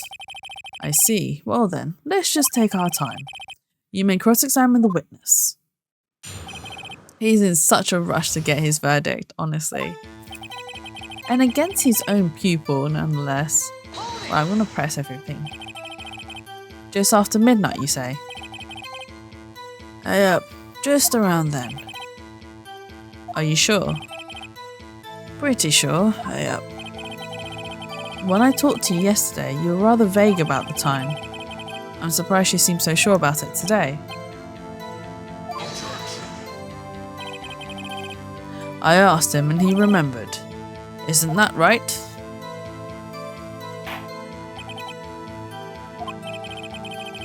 Don't glare at me like that. I remembered it clearly. I did. You see? Continue. Okay. Is anyone else who can verify that? Well, I guess Polly could. That's not good enough for a court of law. Mr. Wright, exactly what's not good enough? Your Honor, this Polly is a parrot. A parrot? Don't be so hard on the girl, Keefy boy. Keith? The prosecution concedes that we cannot prove the witness was in the shop. Witness, please continue.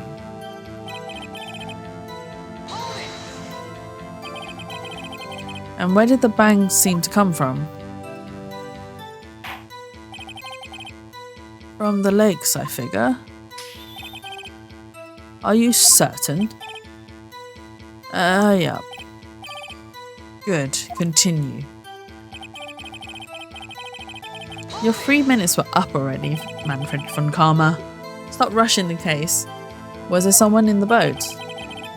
It was pretty far out there. I couldn't see clearly. But I figured there was 2 men out there. Yeah. But you couldn't see them clearly. Yeah. But at the time, that is. At the time?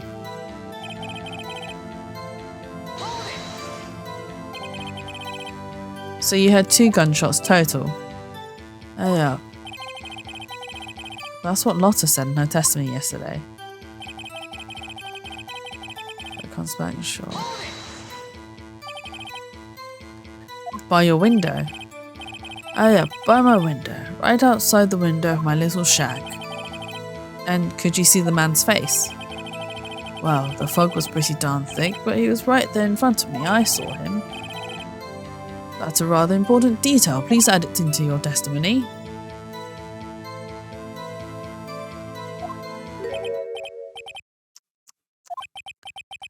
I have a bad feeling about this.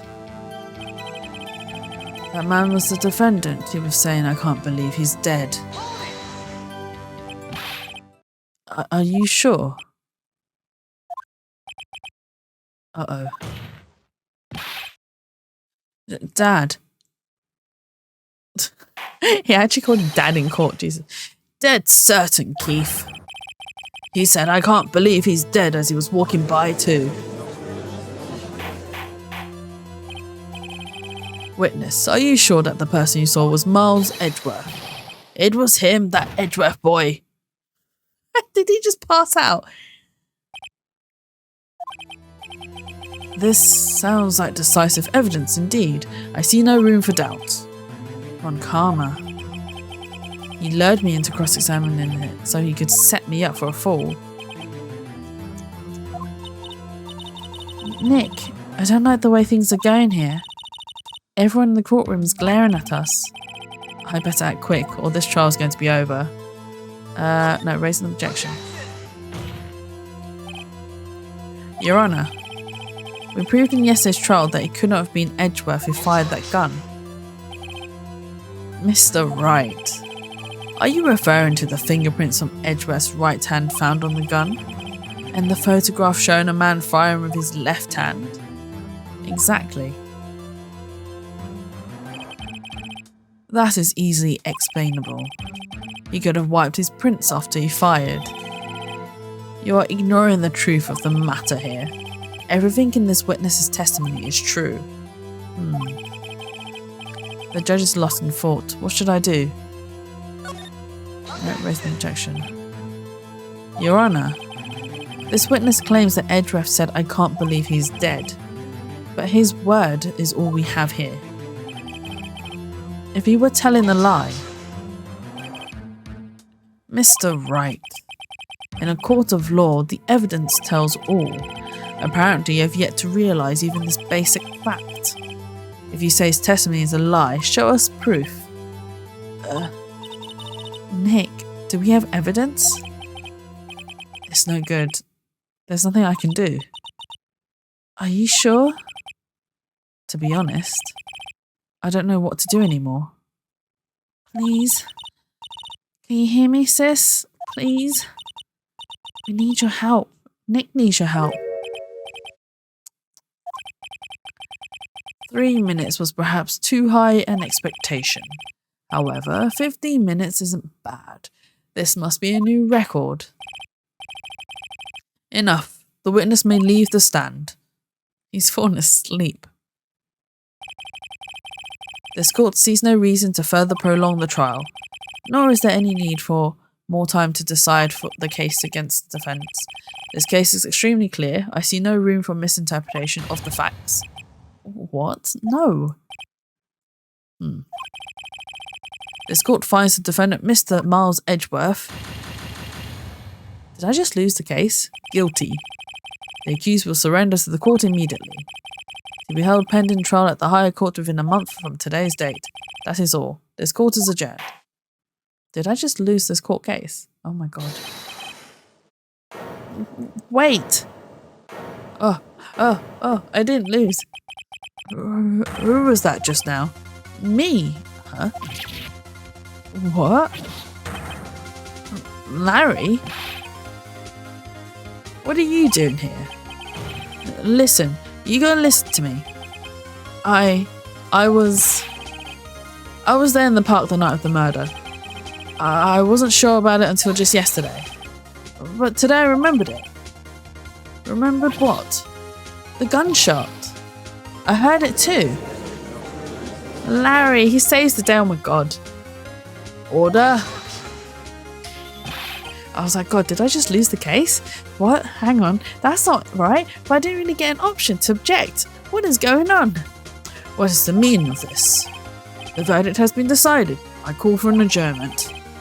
One moment, Mr. Von Karma. So you say you heard a gunshot? Yeah, I did. A gunshot that night. I was sitting here in the audience listening to testimony. Then I realised something he said was different from what I remembered. Anyhow, I can't just sit here and let you call Edgy a murderer. It's just not right. I'll testify. Let me testify. Oh, Larry. Order, order. Well, this is the first time something has happened like this in my court. I'm not quite sure how to proceed. Judge, you've already given your decision. The trial is over. Nick. This is it. Larry's given us one final chance at this. She's right. If only it wasn't Larry. He can make things even worse. Mr. Edgeworth was just declared guilty, Nick. It doesn't get any worse. You're right. Okay. Your Honour, if there's another witness, it is our duty to hear him speak. Right here, right now. A waste of time. The verdict cannot be overturned.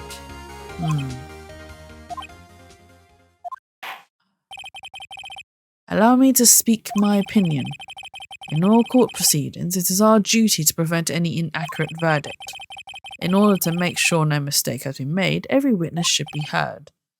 What is this? I withdraw my previous verdict of guilty. Judge is on our side. Thank you, Judge. Mr. Von Karma, I order you to call this new witness to testify. Now. What? The court will adjourn for a 5-minute recess. After all, we will hear this new witness. Court is adjourned. Oh. That was a very quick battle of wits with Manfred von Karma. Ooh, December 27, 10:20 a.m. District Court Defendant Lobby Number 2. Phew. That was too close. Sorry to keep you on the edge of your seat like that, Edgeworth. I've seen worse. Yeah, right, Edgeworth. You're sweating bullets. I just wonder what Larry plans to say in there. Larry was at the lake that night. Yes. He said he went looking for the Steel Samurai balloon that flew into the lake. Oh, right. And he found the balloon in the air tank that night. Yeah. Hey, Edgeworth. Huh? You say something right? Yeah, a lot of things. You seem out of it. What's wrong? It's nothing. Hmm? Mr. Edgeworth, there's something I've been meaning to ask you. What's that? Why are your fingerprints on the murder weapon? Oh.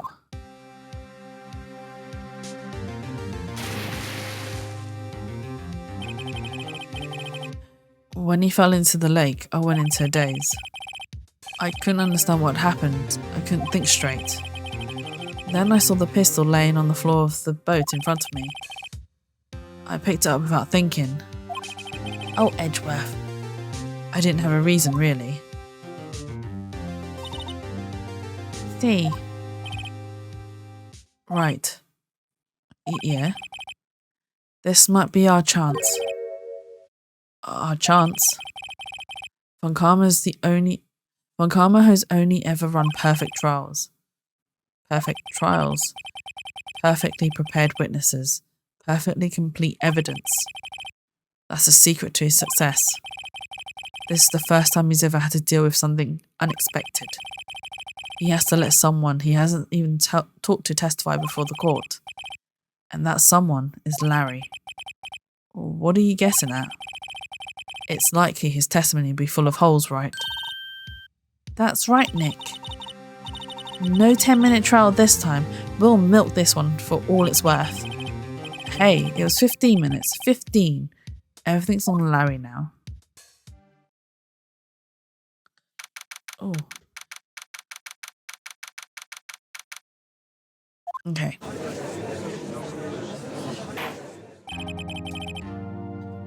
Court is now back in session.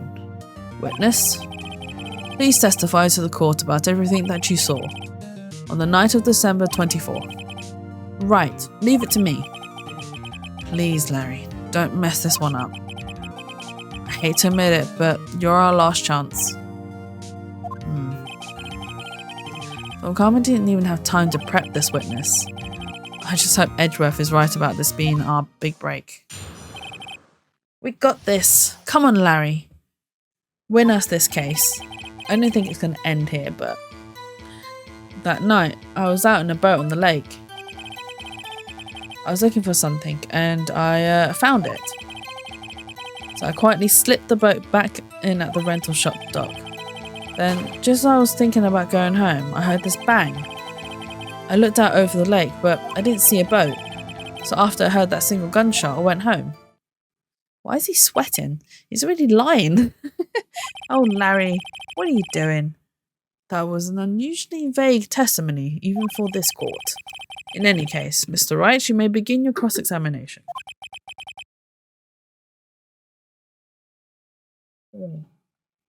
Yes, Your Honour. What's wrong, Nick? It's Larry. I have no idea what he's going to say if I press him. I'm a little scared. Well, we've come this far. There's no way to go but forward, Nick.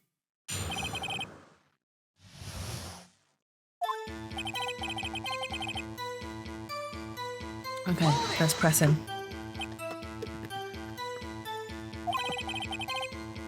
Something wrong, Mr. Wright? There were so many things wrong, I don't know where to begin. Well, okay. First of all, what time was it? Oh, it was after 11 when I went out in the boat. By that time, everyone had gone home for the night. So I waited until the coast was clear, so to speak. Hey, Horror! Thank you so much for the raid. Welcome, raiders. Welcome, welcome. Let me give you a shout out. I'm not in an intense game. You usually raid me when I'm like in intense fights. And I'm like, oh no, super flustered. Thank you so much for the raid. How was your stream? What was you playing? Let's give you a shout out. No, what do you mean not always? Every single time you raid me, I'm in the middle of a big fight where I'm like concentrating. I'm like, oh no, I can't welcome you properly, but I can this time. You were playing Dead by Daylight. Did you win? Was you playing as the chaser? I know you tend to play as the evil chaser to hook people. It was good. I wanted to stream. I commissioned some bees, but it wouldn't show up, so I played Dead by Daylight. Oh no! I did a full killer stream this time. Ah, nice. Yeah, I've popped in on a few of your streams when you're playing Dead by Daylight, and I've noticed that you like playing the killer. It's quite fun to watch, actually. But yeah, I hope you're well. Welcome, raiders. Please make sure that if you haven't moved for a little while, give yourself a little stretch.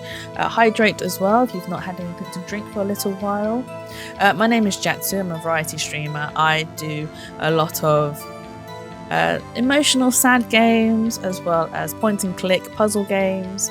I also like to do the occasional psychological horror as well. And I also sometimes draw when I feel up for it. Thank you for the applause. Thank you. I usually split my time between survivor and killer. You must just only show up when I'm killer. Yeah, I do only show up when you're killer, I think. Because yeah, whenever I pop in, you're always the killer. You're like, I'm doing this, I'm going to hook them. And I'm just Thank you so much for the Titanic flute music. But yes, thank you so much for the raid, as always. Very much appreciated. You're amazing. Always. But yes, today I am playing Phoenix Wright, Ace Attorney. We are on the final chapter. We are probably only halfway through the final chapter, and I've been streaming for almost 3.5 hours.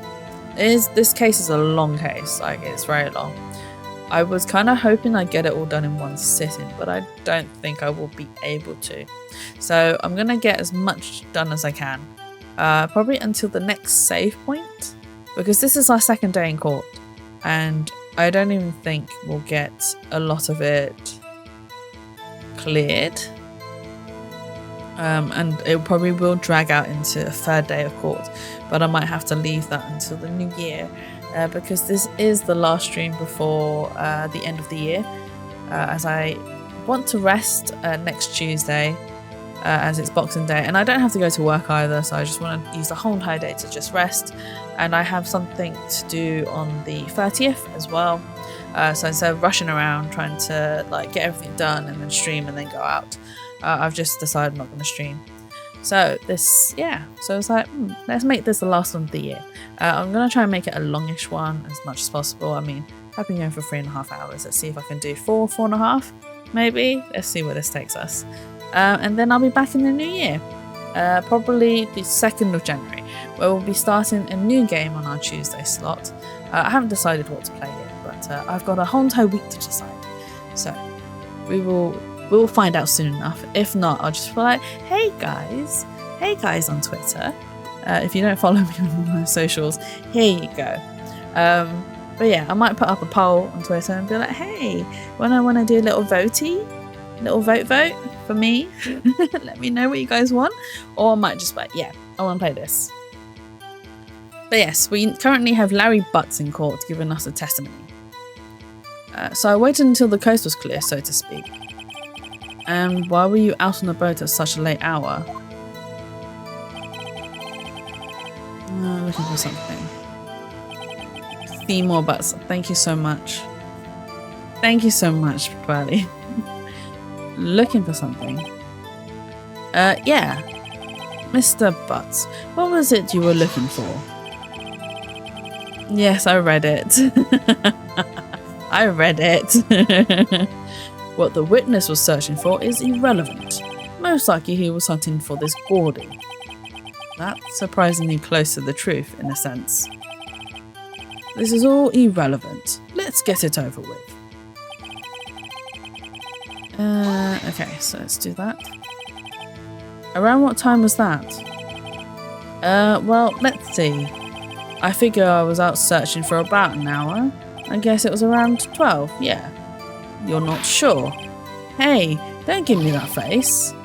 I'm not some sort of human sundial, okay? People use watches these days, Larry. Okay. Where did the sound come from? Yeah, well, I wasn't too sure about that. I looked around, you know. Did you look at the lake?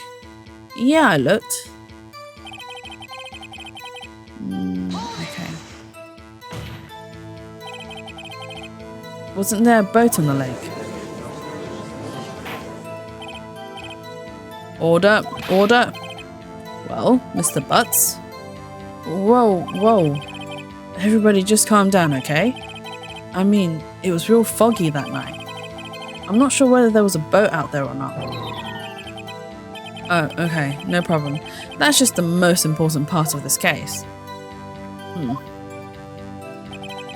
I had to step away. You made Jaxie say Seymour Butts.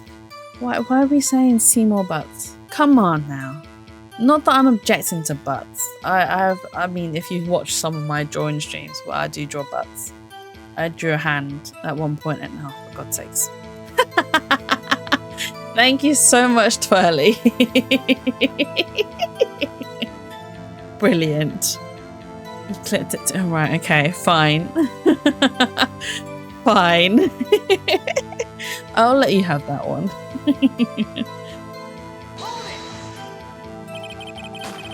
So you only had one bang, correct? Yeah.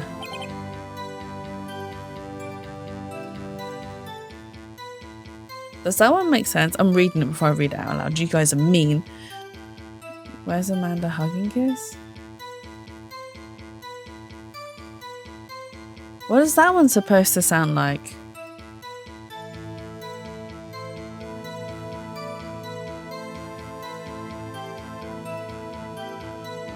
Oh, why can't I find Amanda hugging kiss? That one I don't know. That one has me confused, like head scratching, confused. You can't. I don't know what you just made me say. Yeah. Amanda hugging. Oh. Run, people, run. You don't want to be hugged and kissed by me. Trust me. Run. The disappoint in palpable. Are you disappointed in me for not getting it?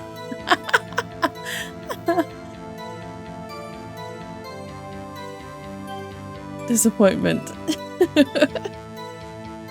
Are you disappointed in me? No, just the but it's because I didn't know what you were getting me to say.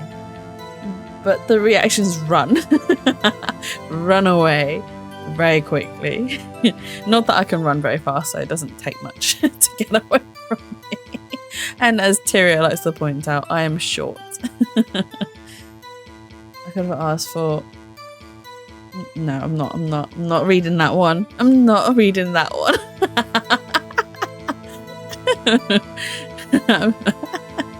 Right, I'm gonna continue with my Phoenix Wright before you guys do some horrible readings. And you guys didn't have to do Simon Says to get me to read all this stuff.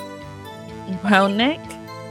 It was a pretty wishy-washy testimony, wasn't it? I guess I should just start working on the contradictions. Sorry. I wish I could be more helpful. I wish I could call my sister. That night I was out and about on the lake. Looking for something and I found it. So I quietly slipped the boat back into the rental shop. And just as I thought I was going home, I heard this bang. I looked over at the lake but didn't see a boat. After I heard that single gunshot, I went home. Okay, so it's not... Maybe me and Twelve should team up behind the scenes and split the names between the two of us so that you don't catch on in time. No, that's just mean.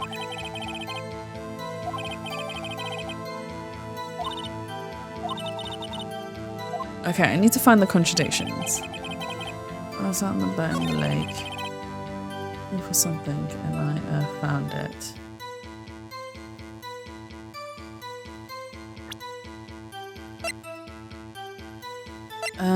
Okay. So he was looking for something, he found it, but there's not... Okay. Let's slip the boat back in the rental dark and just... I heard this bang. So after I heard that single gunshot. Right, okay. So we're going to use this. Wait a sec, Larry. What? You only heard one bang. You're sure? That's what I said. But Miss Lotta Hart testified yesterday that she heard 2 bangs. And the old man just now said the same thing. They both heard 2 gunshots that night. Huh? Were you even listening? Were you paying attention at all to what they said? Yo, Nick, please. Huh? You know, something's been bothering me. I'm a witness, see? I'm like a customer here. So you got to treat me nice and stuff, okay? Mr. Butts. What? You only heard 1 gunshot. Are you sure? Well, to tell you the truth, I'm not sure. Eh? Not sure? How could you not be sure? Yeah, well, I might have missed the other gunshot. I was listening to something else. Something else? My radio, dude, with my headphones. What? Order, and stop that booing. Mr. Butts, you were listening to the radio with your headphones. Yeah, so what? That a crime? I listen to my radio. Everybody listens to the radio. What's the big deal? Mr. Von Karma, your opinion. Waste of time. I do not accept this witness, nor his shoddy testimony. Well, Mr. Wright, should we continue the testimony? Shall we continue? Your Honour, please allow the witness to continue his testimony. Bah. Nothing is more pitiful than a lawyer who doesn't know when he's lost. Very well, Mr. Buck. Please give your testimony and be sure to include details like your radio. Right, leave it to me. I wouldn't if there were any other way out of this, believe me. Right. It's only been alone on Christmas Eve. That's why I was listening to an all request show on the radio, see? I was listening to it real booming loud, like, but I'm sure I heard that gunshot. I remember exactly what the DJ was saying when I heard it too. What was the DJ saying? You listen to your radio at a high volume. Yeah, what's the big deal? Can't a man listen to his radio in peace? Isn't this a free country? I truly believe Larry has no idea what the problem here is. Judge, can you believe a word this witness says? What he heard was probably nothing more than a drum beat from the radio. True enough, it is difficult to believe this testimony. Wait, Your Honour. The witness said he remembers exactly what the DJ said when he heard the gunshot. Excuse me? DJ? An announcer. The guy who says things on the radio. Anyway, what this means is when he heard the sound, no music was playing. The DJ only talks between songs, so he could have heard the gunshot from the lake. I'd like to cross-examine the witness, Your Honour. Very well, Mr. Wright. I can't believe I'm continuing this charade. Alright, we've got to press him. What happened to Chianti? So you turned on the radio? Right. I just wanted to hear someone's voice, you know. You don't know what it's like out there, alone, on Christmas Eve, alone. I shouldn't have said anything.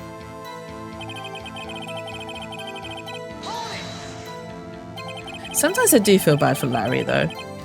Do you by any chance remember the name of the program you were listening to? Objection.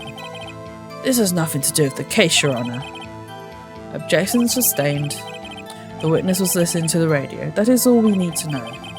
Tell us, Mr. Butts, how loud was your radio set to that night?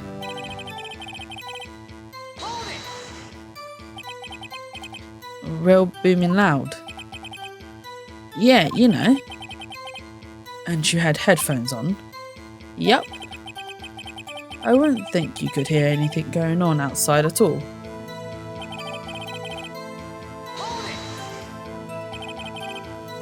Can you prove that? No, of course you can't.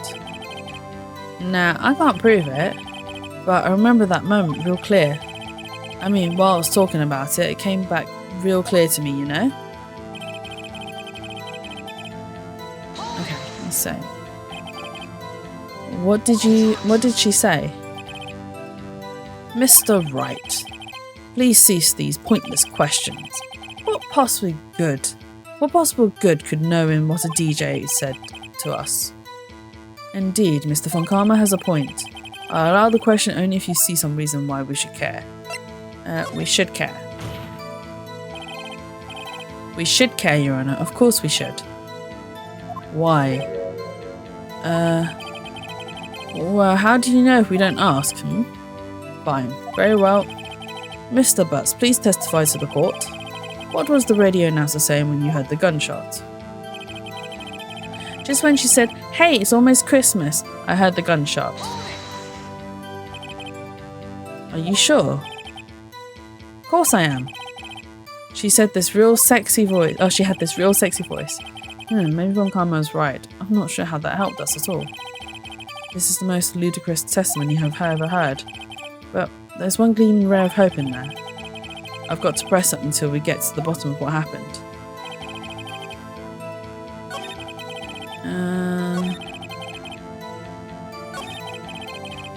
I'm sure I heard gunshots. Okay, it's this sentence that we need to... What did Lotta Hart say? Had 2 gunshots just after midnight.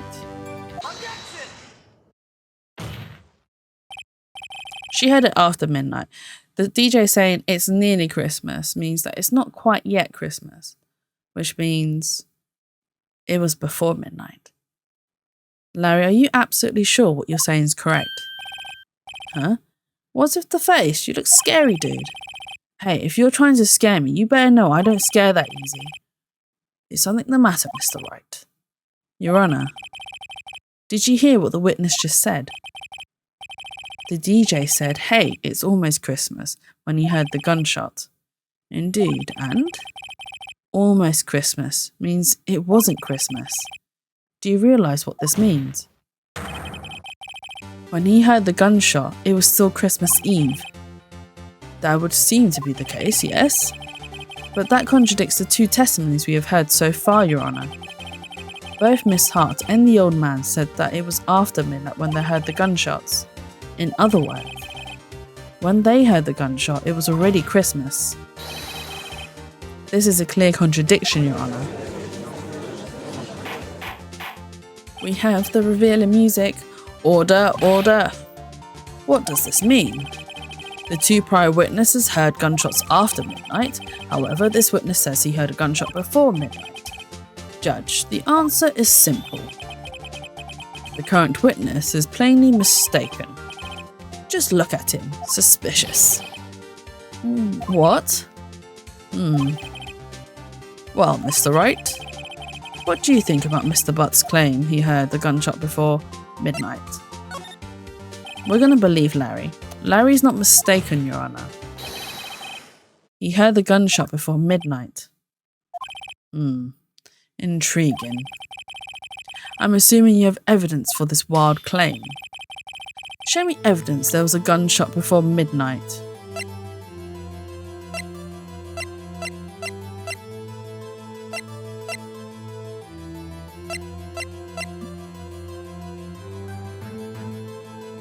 Aha! Look at this photograph. This was taken by a witness yesterday, Miss Lotta Hart, with her automatic camera. The timestamp on the photo reads December 24th, 10:50 p.m. Oh. But there's something on the lake in this picture. Your Honour. Every time you do it, it makes me laugh. What makes you laugh? What about... What did I do?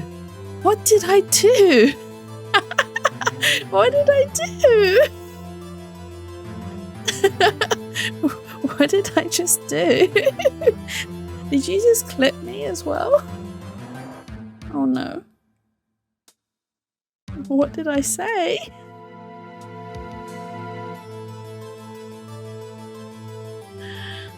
The real issue here is not why nothing is shown in this photograph. It's the awful Nickelback song.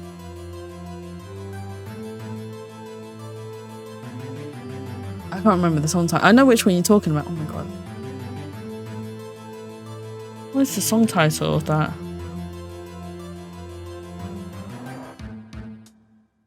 Oh my god, you got me thinking. The photograph?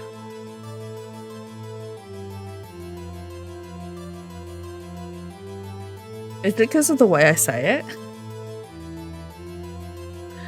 It is why this photograph exists at all. What do you mean?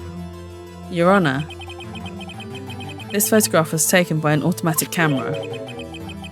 The camera was set to go off in response to loud noises. Aha! Correct. There was a loud noise in the lake at 11:50 PM.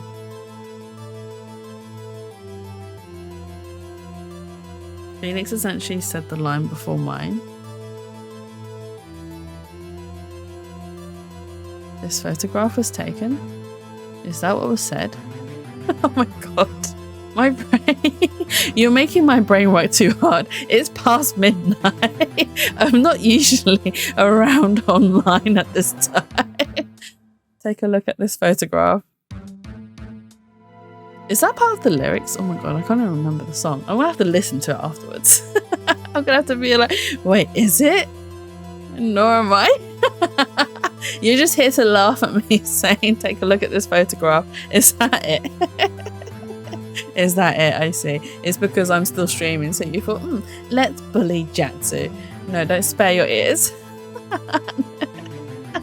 Okay, I'll spare my ears. There's a loud noise on the lake at 11:50 PM. That is why this photograph was taken. In other words,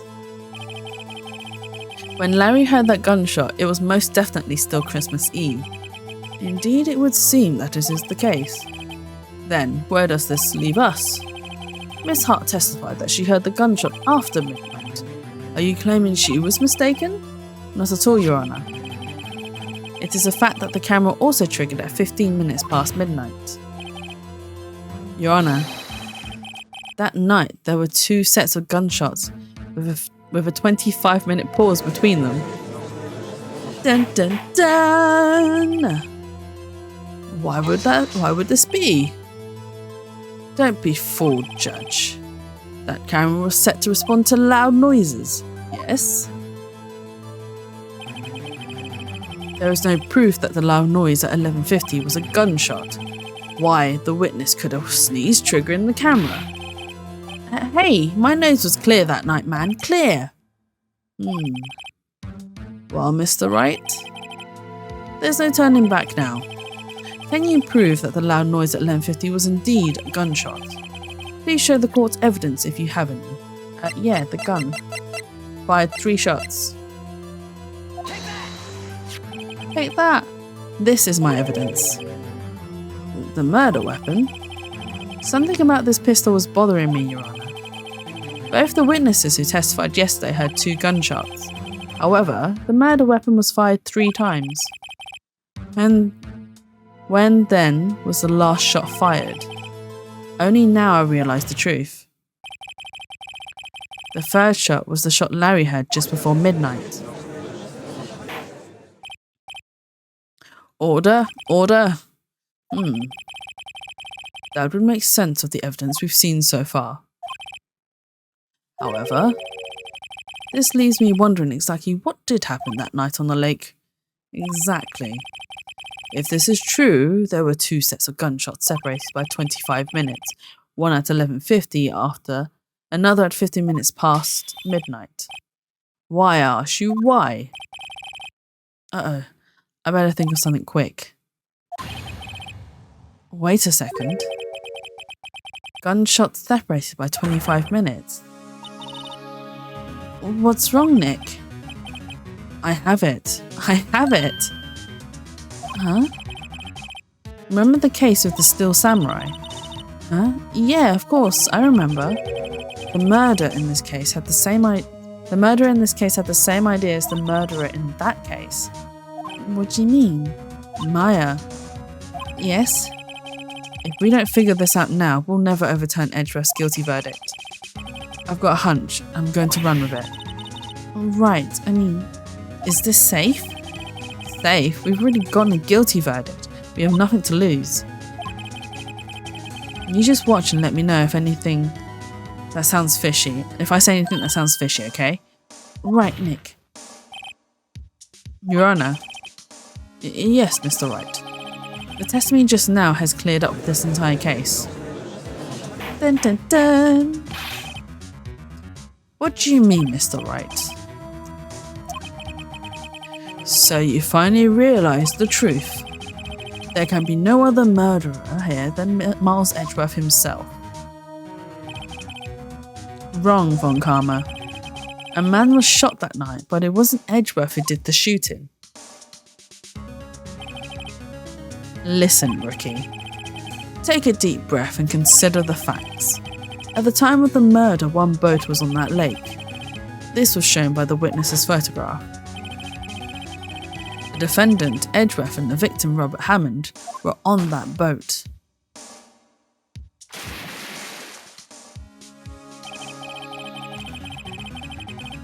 There was a gunshot fired on that boat and Robert Hammond fell into the lake. The distance of the shooting was 1 meter. It couldn't have been suicide. Well, the guilty party has to be the other man on that boat. I admit it is hard to imagine any other possibility. Yes, but this assumes that the victim was shot at 15 minutes after midnight. What do you mean by that, Mr. Wright? We have photographic evidence of the time of the shooting. The timestamp on the photo says 15 minutes past midnight, but Larry heard a gunshot 25 minutes before that. Robert Hammond was killed then, 25 minutes before the shot on the lake. That's the only way that Edgeworth could be innocent. Oh, I read that really weirdly. Mr. Wright, are you quite mad? Explain who the two men on the boat are. It's Edgeworth and the murderer. Of course, it was Edgeworth and the murderer. After the murderer killed Robert Hammond at 11:50, he assumed the guise of Mr. Hammond and met Edgeworth. Dun dun dun! Revelation! What? Are you serious? Yes, Edgeworth won't tell us why he went so late that night. However, I have a hunch. That night, Robert Hammond called Edgeworth to the lake. Now, Edgeworth didn't know Robert Hammond's face that well. That's why he didn't suspect anything when the murderer took Robert Hammond's place. I'm not sure what to make of all this. Ludicrous. Mr. Wright, tell us the name of the murderer then. The murderer's name, right, it's... I don't know. Actually, I don't know the murderer's name. You don't know? Bah, again you waste my time. I don't know because he never told us. The murderer is the caretaker of the boat shop, that old man. At 11:50 he was the one who killed Robert Hammond. The caretaker of the boat shop? Where did he do this? There weren't any boats on the lake then. Why would he have to go all the way out on the lake just to shoot someone? May I suggest that the real scene of this crime was not on a boat? What? Well then, where did the murder take place?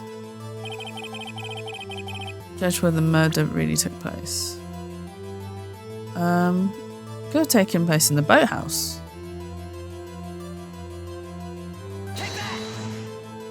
I'm just going to do that. Here, of course, the boat shop where he lives. That way he can meet with the victim without anyone seeing. Do you have proof of that the boat shop was the scene of the crime? Recall Larry's testimony, if you will.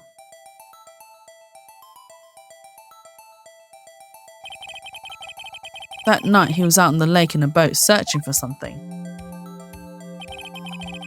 He finds it and returns the boat. Then, just as he starts to head for home, he hears a gunshot. He heard a gunshot, Your Honor, even though he was wearing headphones at the time. In other words, the gunshot was very, very close by. And where would that be if he had just returned a boat? The boat shop. Mr. Wright, what happened that night on Gourd Lake? Please tell the court from the beginning. Yes, Your Honor. Nick, are you sure about this? Not really. But I think if I start at the very beginning and I take it slow, I might just be able to figure this out. Oh God. Intrusive thoughts. When he said that sentence, all my brain just went, that's what she said. Oh my God. Jesus Christ. Right. That night, the caretaker of the boat shop called Robert Hammond to his shop.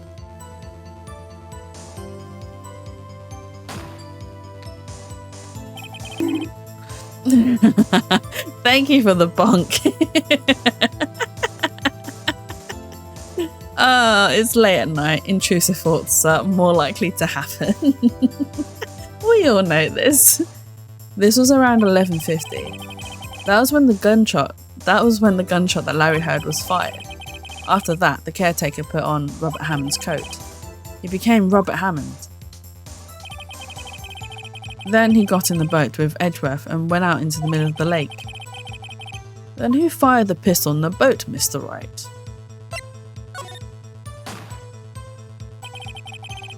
Of course, it was the murderer who shot the pistol. He shot twice. Both missed Edgeworth on purpose. Wait a minute. Yes? Why would he shoot twice if he didn't mean to hit anyone?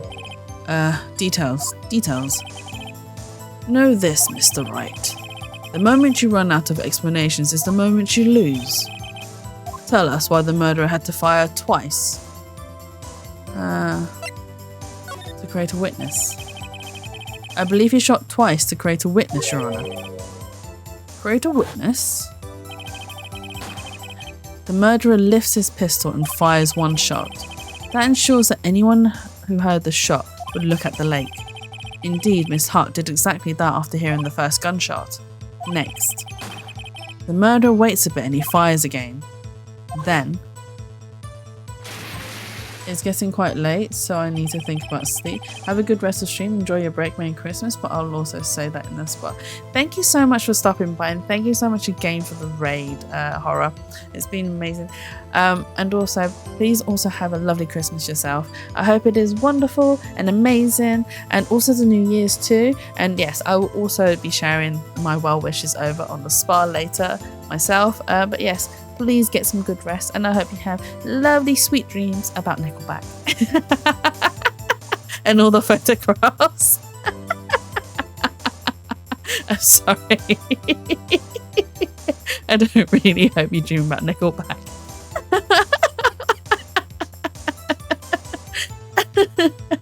Oh no, this reminds me of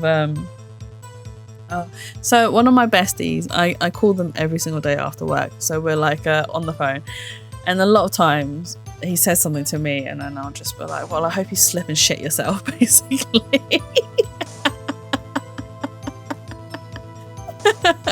Oh, we just say mean things to each other, but yes.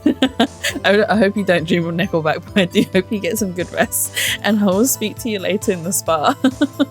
Night night. Okay. That I hope you slip and shit yourself. Yes, it's quite funny. Oh, we've done terrible things to each other. Oh, what was it? I think there was like one time he parked up, and obviously he's got me on the car speakers, and he had the windows down. So he was like, okay, I'm home now. That might enter my rotation. Do it, use it.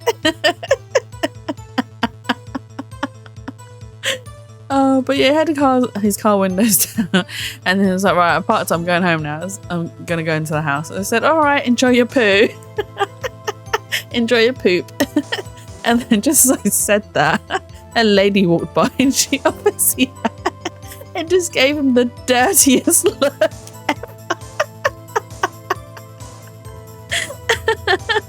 Oh, this is what happens when you get comfortable with your friends. You can talk about anything. And that's including poop. Oh, just, yeah, some of the things that we end up saying to each other and just getting caught by people is hilarious. But yes, poop is funny. Yeah, poop is funny. But yes, go. Go have a good rest. Right. The murderer jumps on the boat himself, leaving the pistol in the boat behind him.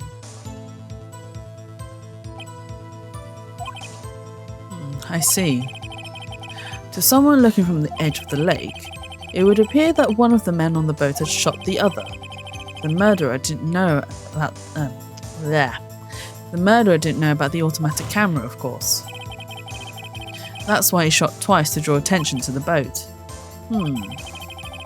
Once she realised that, everything else falls into place. The boat shop caretaker swam back to his shop. Then he put Mr. Hammond's wet coat back on the body, and threw the body into the lake. This is what happened, Jordan. These are the events that transpired that night on Gourd Lake.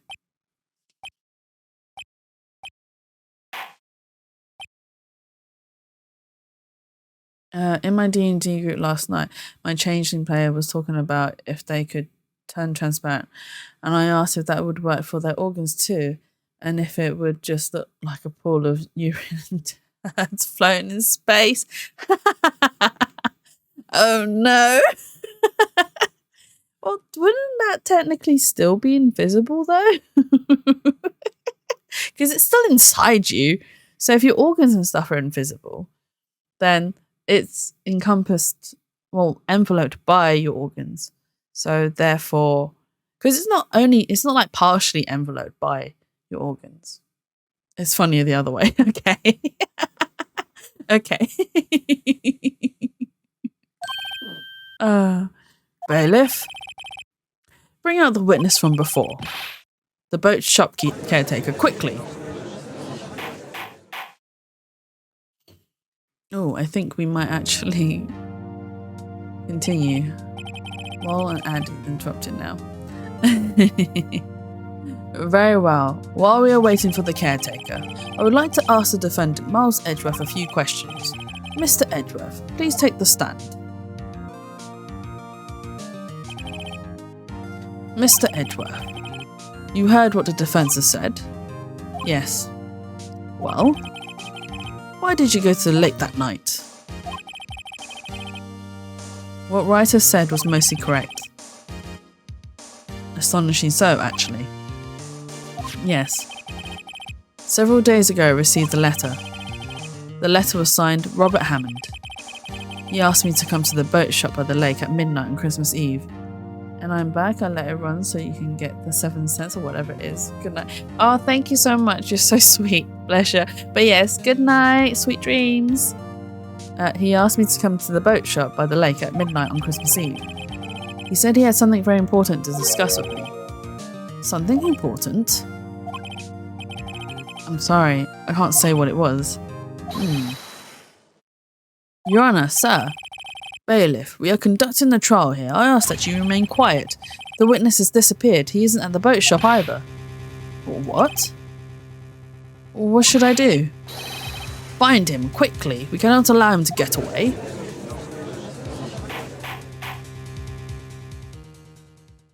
Uh-oh, he's run away. Mr. Von Karma, your witness has disappeared. A search warrant has already been issued. It goes without saying that I cannot declare a verdict under these circumstances. I'll extend the trial until tomorrow, the final day allowed. I request that the police department utilise all its forces to find this witness. Am I understood? One more thing. Just who is that boat shop caretaker? I think his identity has become very important to this trial. I want him, and I want to know who he is. You want him, Judge? Oh. You shouldn't mix business and pleasure together, Judge. Oh dear, oh my god. My brain. Very well. Court is adjourned. Oh, I think, right. If a save pops up, I'm gonna call it a night. Oh. Yay, Nick, you did it. Yeah. Well, at least we got out from under that guilty verdict. Sassy Jazzy strikes again. It is midnight, okay? Maybe I should just change my name to Sasu at the end when midnight comes by. Oh dear. Well, at least we got out from under that guilty verdict. And what about Larry? That was something else. Even Von Karma didn't know what to do with his testimony. Larry really helped us out. Sure, once I sifted through his unique testimony. Oh, then happy Christmas. Yeah, it is Christmas Eve. Happy Christmas Eve to every single one of yous. Sure, once I sifted through his unique testimony. Still, he did save us. I just wish our cases weren't so down to the wire all the time. I know what you mean. Sometimes I feel like it's us on trial instead of our clients. Hey, Edgeworth. Mr. Edgeworth? Did you say something? Don't look so pained. I mean, it looks like you're probably going to get off the hook. You could try to smile just a little. Relax. I'm sorry, but I fear it's not over for me yet. What do you mean? Right. There's something that's been troubling me for a long time now, and I don't know whether or not to tell you. Edgeworth? No, there's so little time left. I want to tell you, to get it off my chest, but... Tell us, Edgeworth. I can't make up my mind.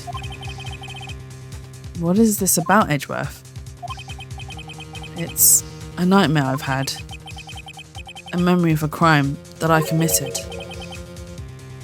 A crime you committed? A memory of a murder.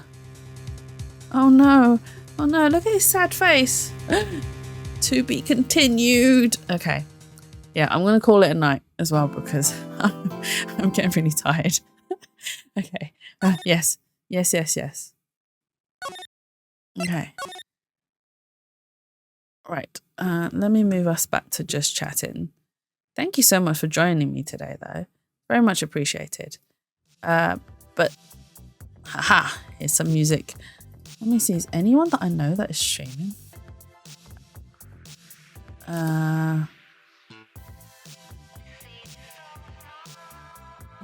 There is someone that's streaming. Wait, hang on. Give me 2 seconds. You guys have been amazing. But yes, thank you so much for joining me today.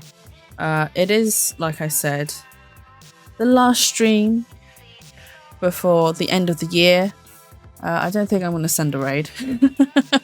I'm too tired. I'm going to leave it. But yes, thank you again. I will be back again on the 2nd of January. But we will continue with this chapter of Phoenix Wright. I was kind of hoping we'd get it done tonight. And I probably would have and could have if I hadn't started quite late. But no, it's absolutely fine. We will finish it. And if it doesn't take us that long next time when we do this remaining half of the chapter, I will start the second game. So that's absolutely fine. Because it is part of the trilogy, so it'll be fun. But yes, I hope you guys have a lovely and wonderful Christmas as well as a lovely and wonderful New Year. I hope that you guys get good food, good rest, lots of presents, little things, big things, expensive things, little unexpensive things, just whatever. Whatever your heart's desires. And may 2024 also bring you guys lots of luck and fortune and all that wonderful thing, like wonderful goodness, basically. But yeah, I will see you guys again in New Year's on the 2nd of January. And well, yeah, that's all I've got to say for now. I really hate doing endings. It gets really awkward. But yes, I hope you all get some good rest and I will see you guys next time. So bye-bye for now.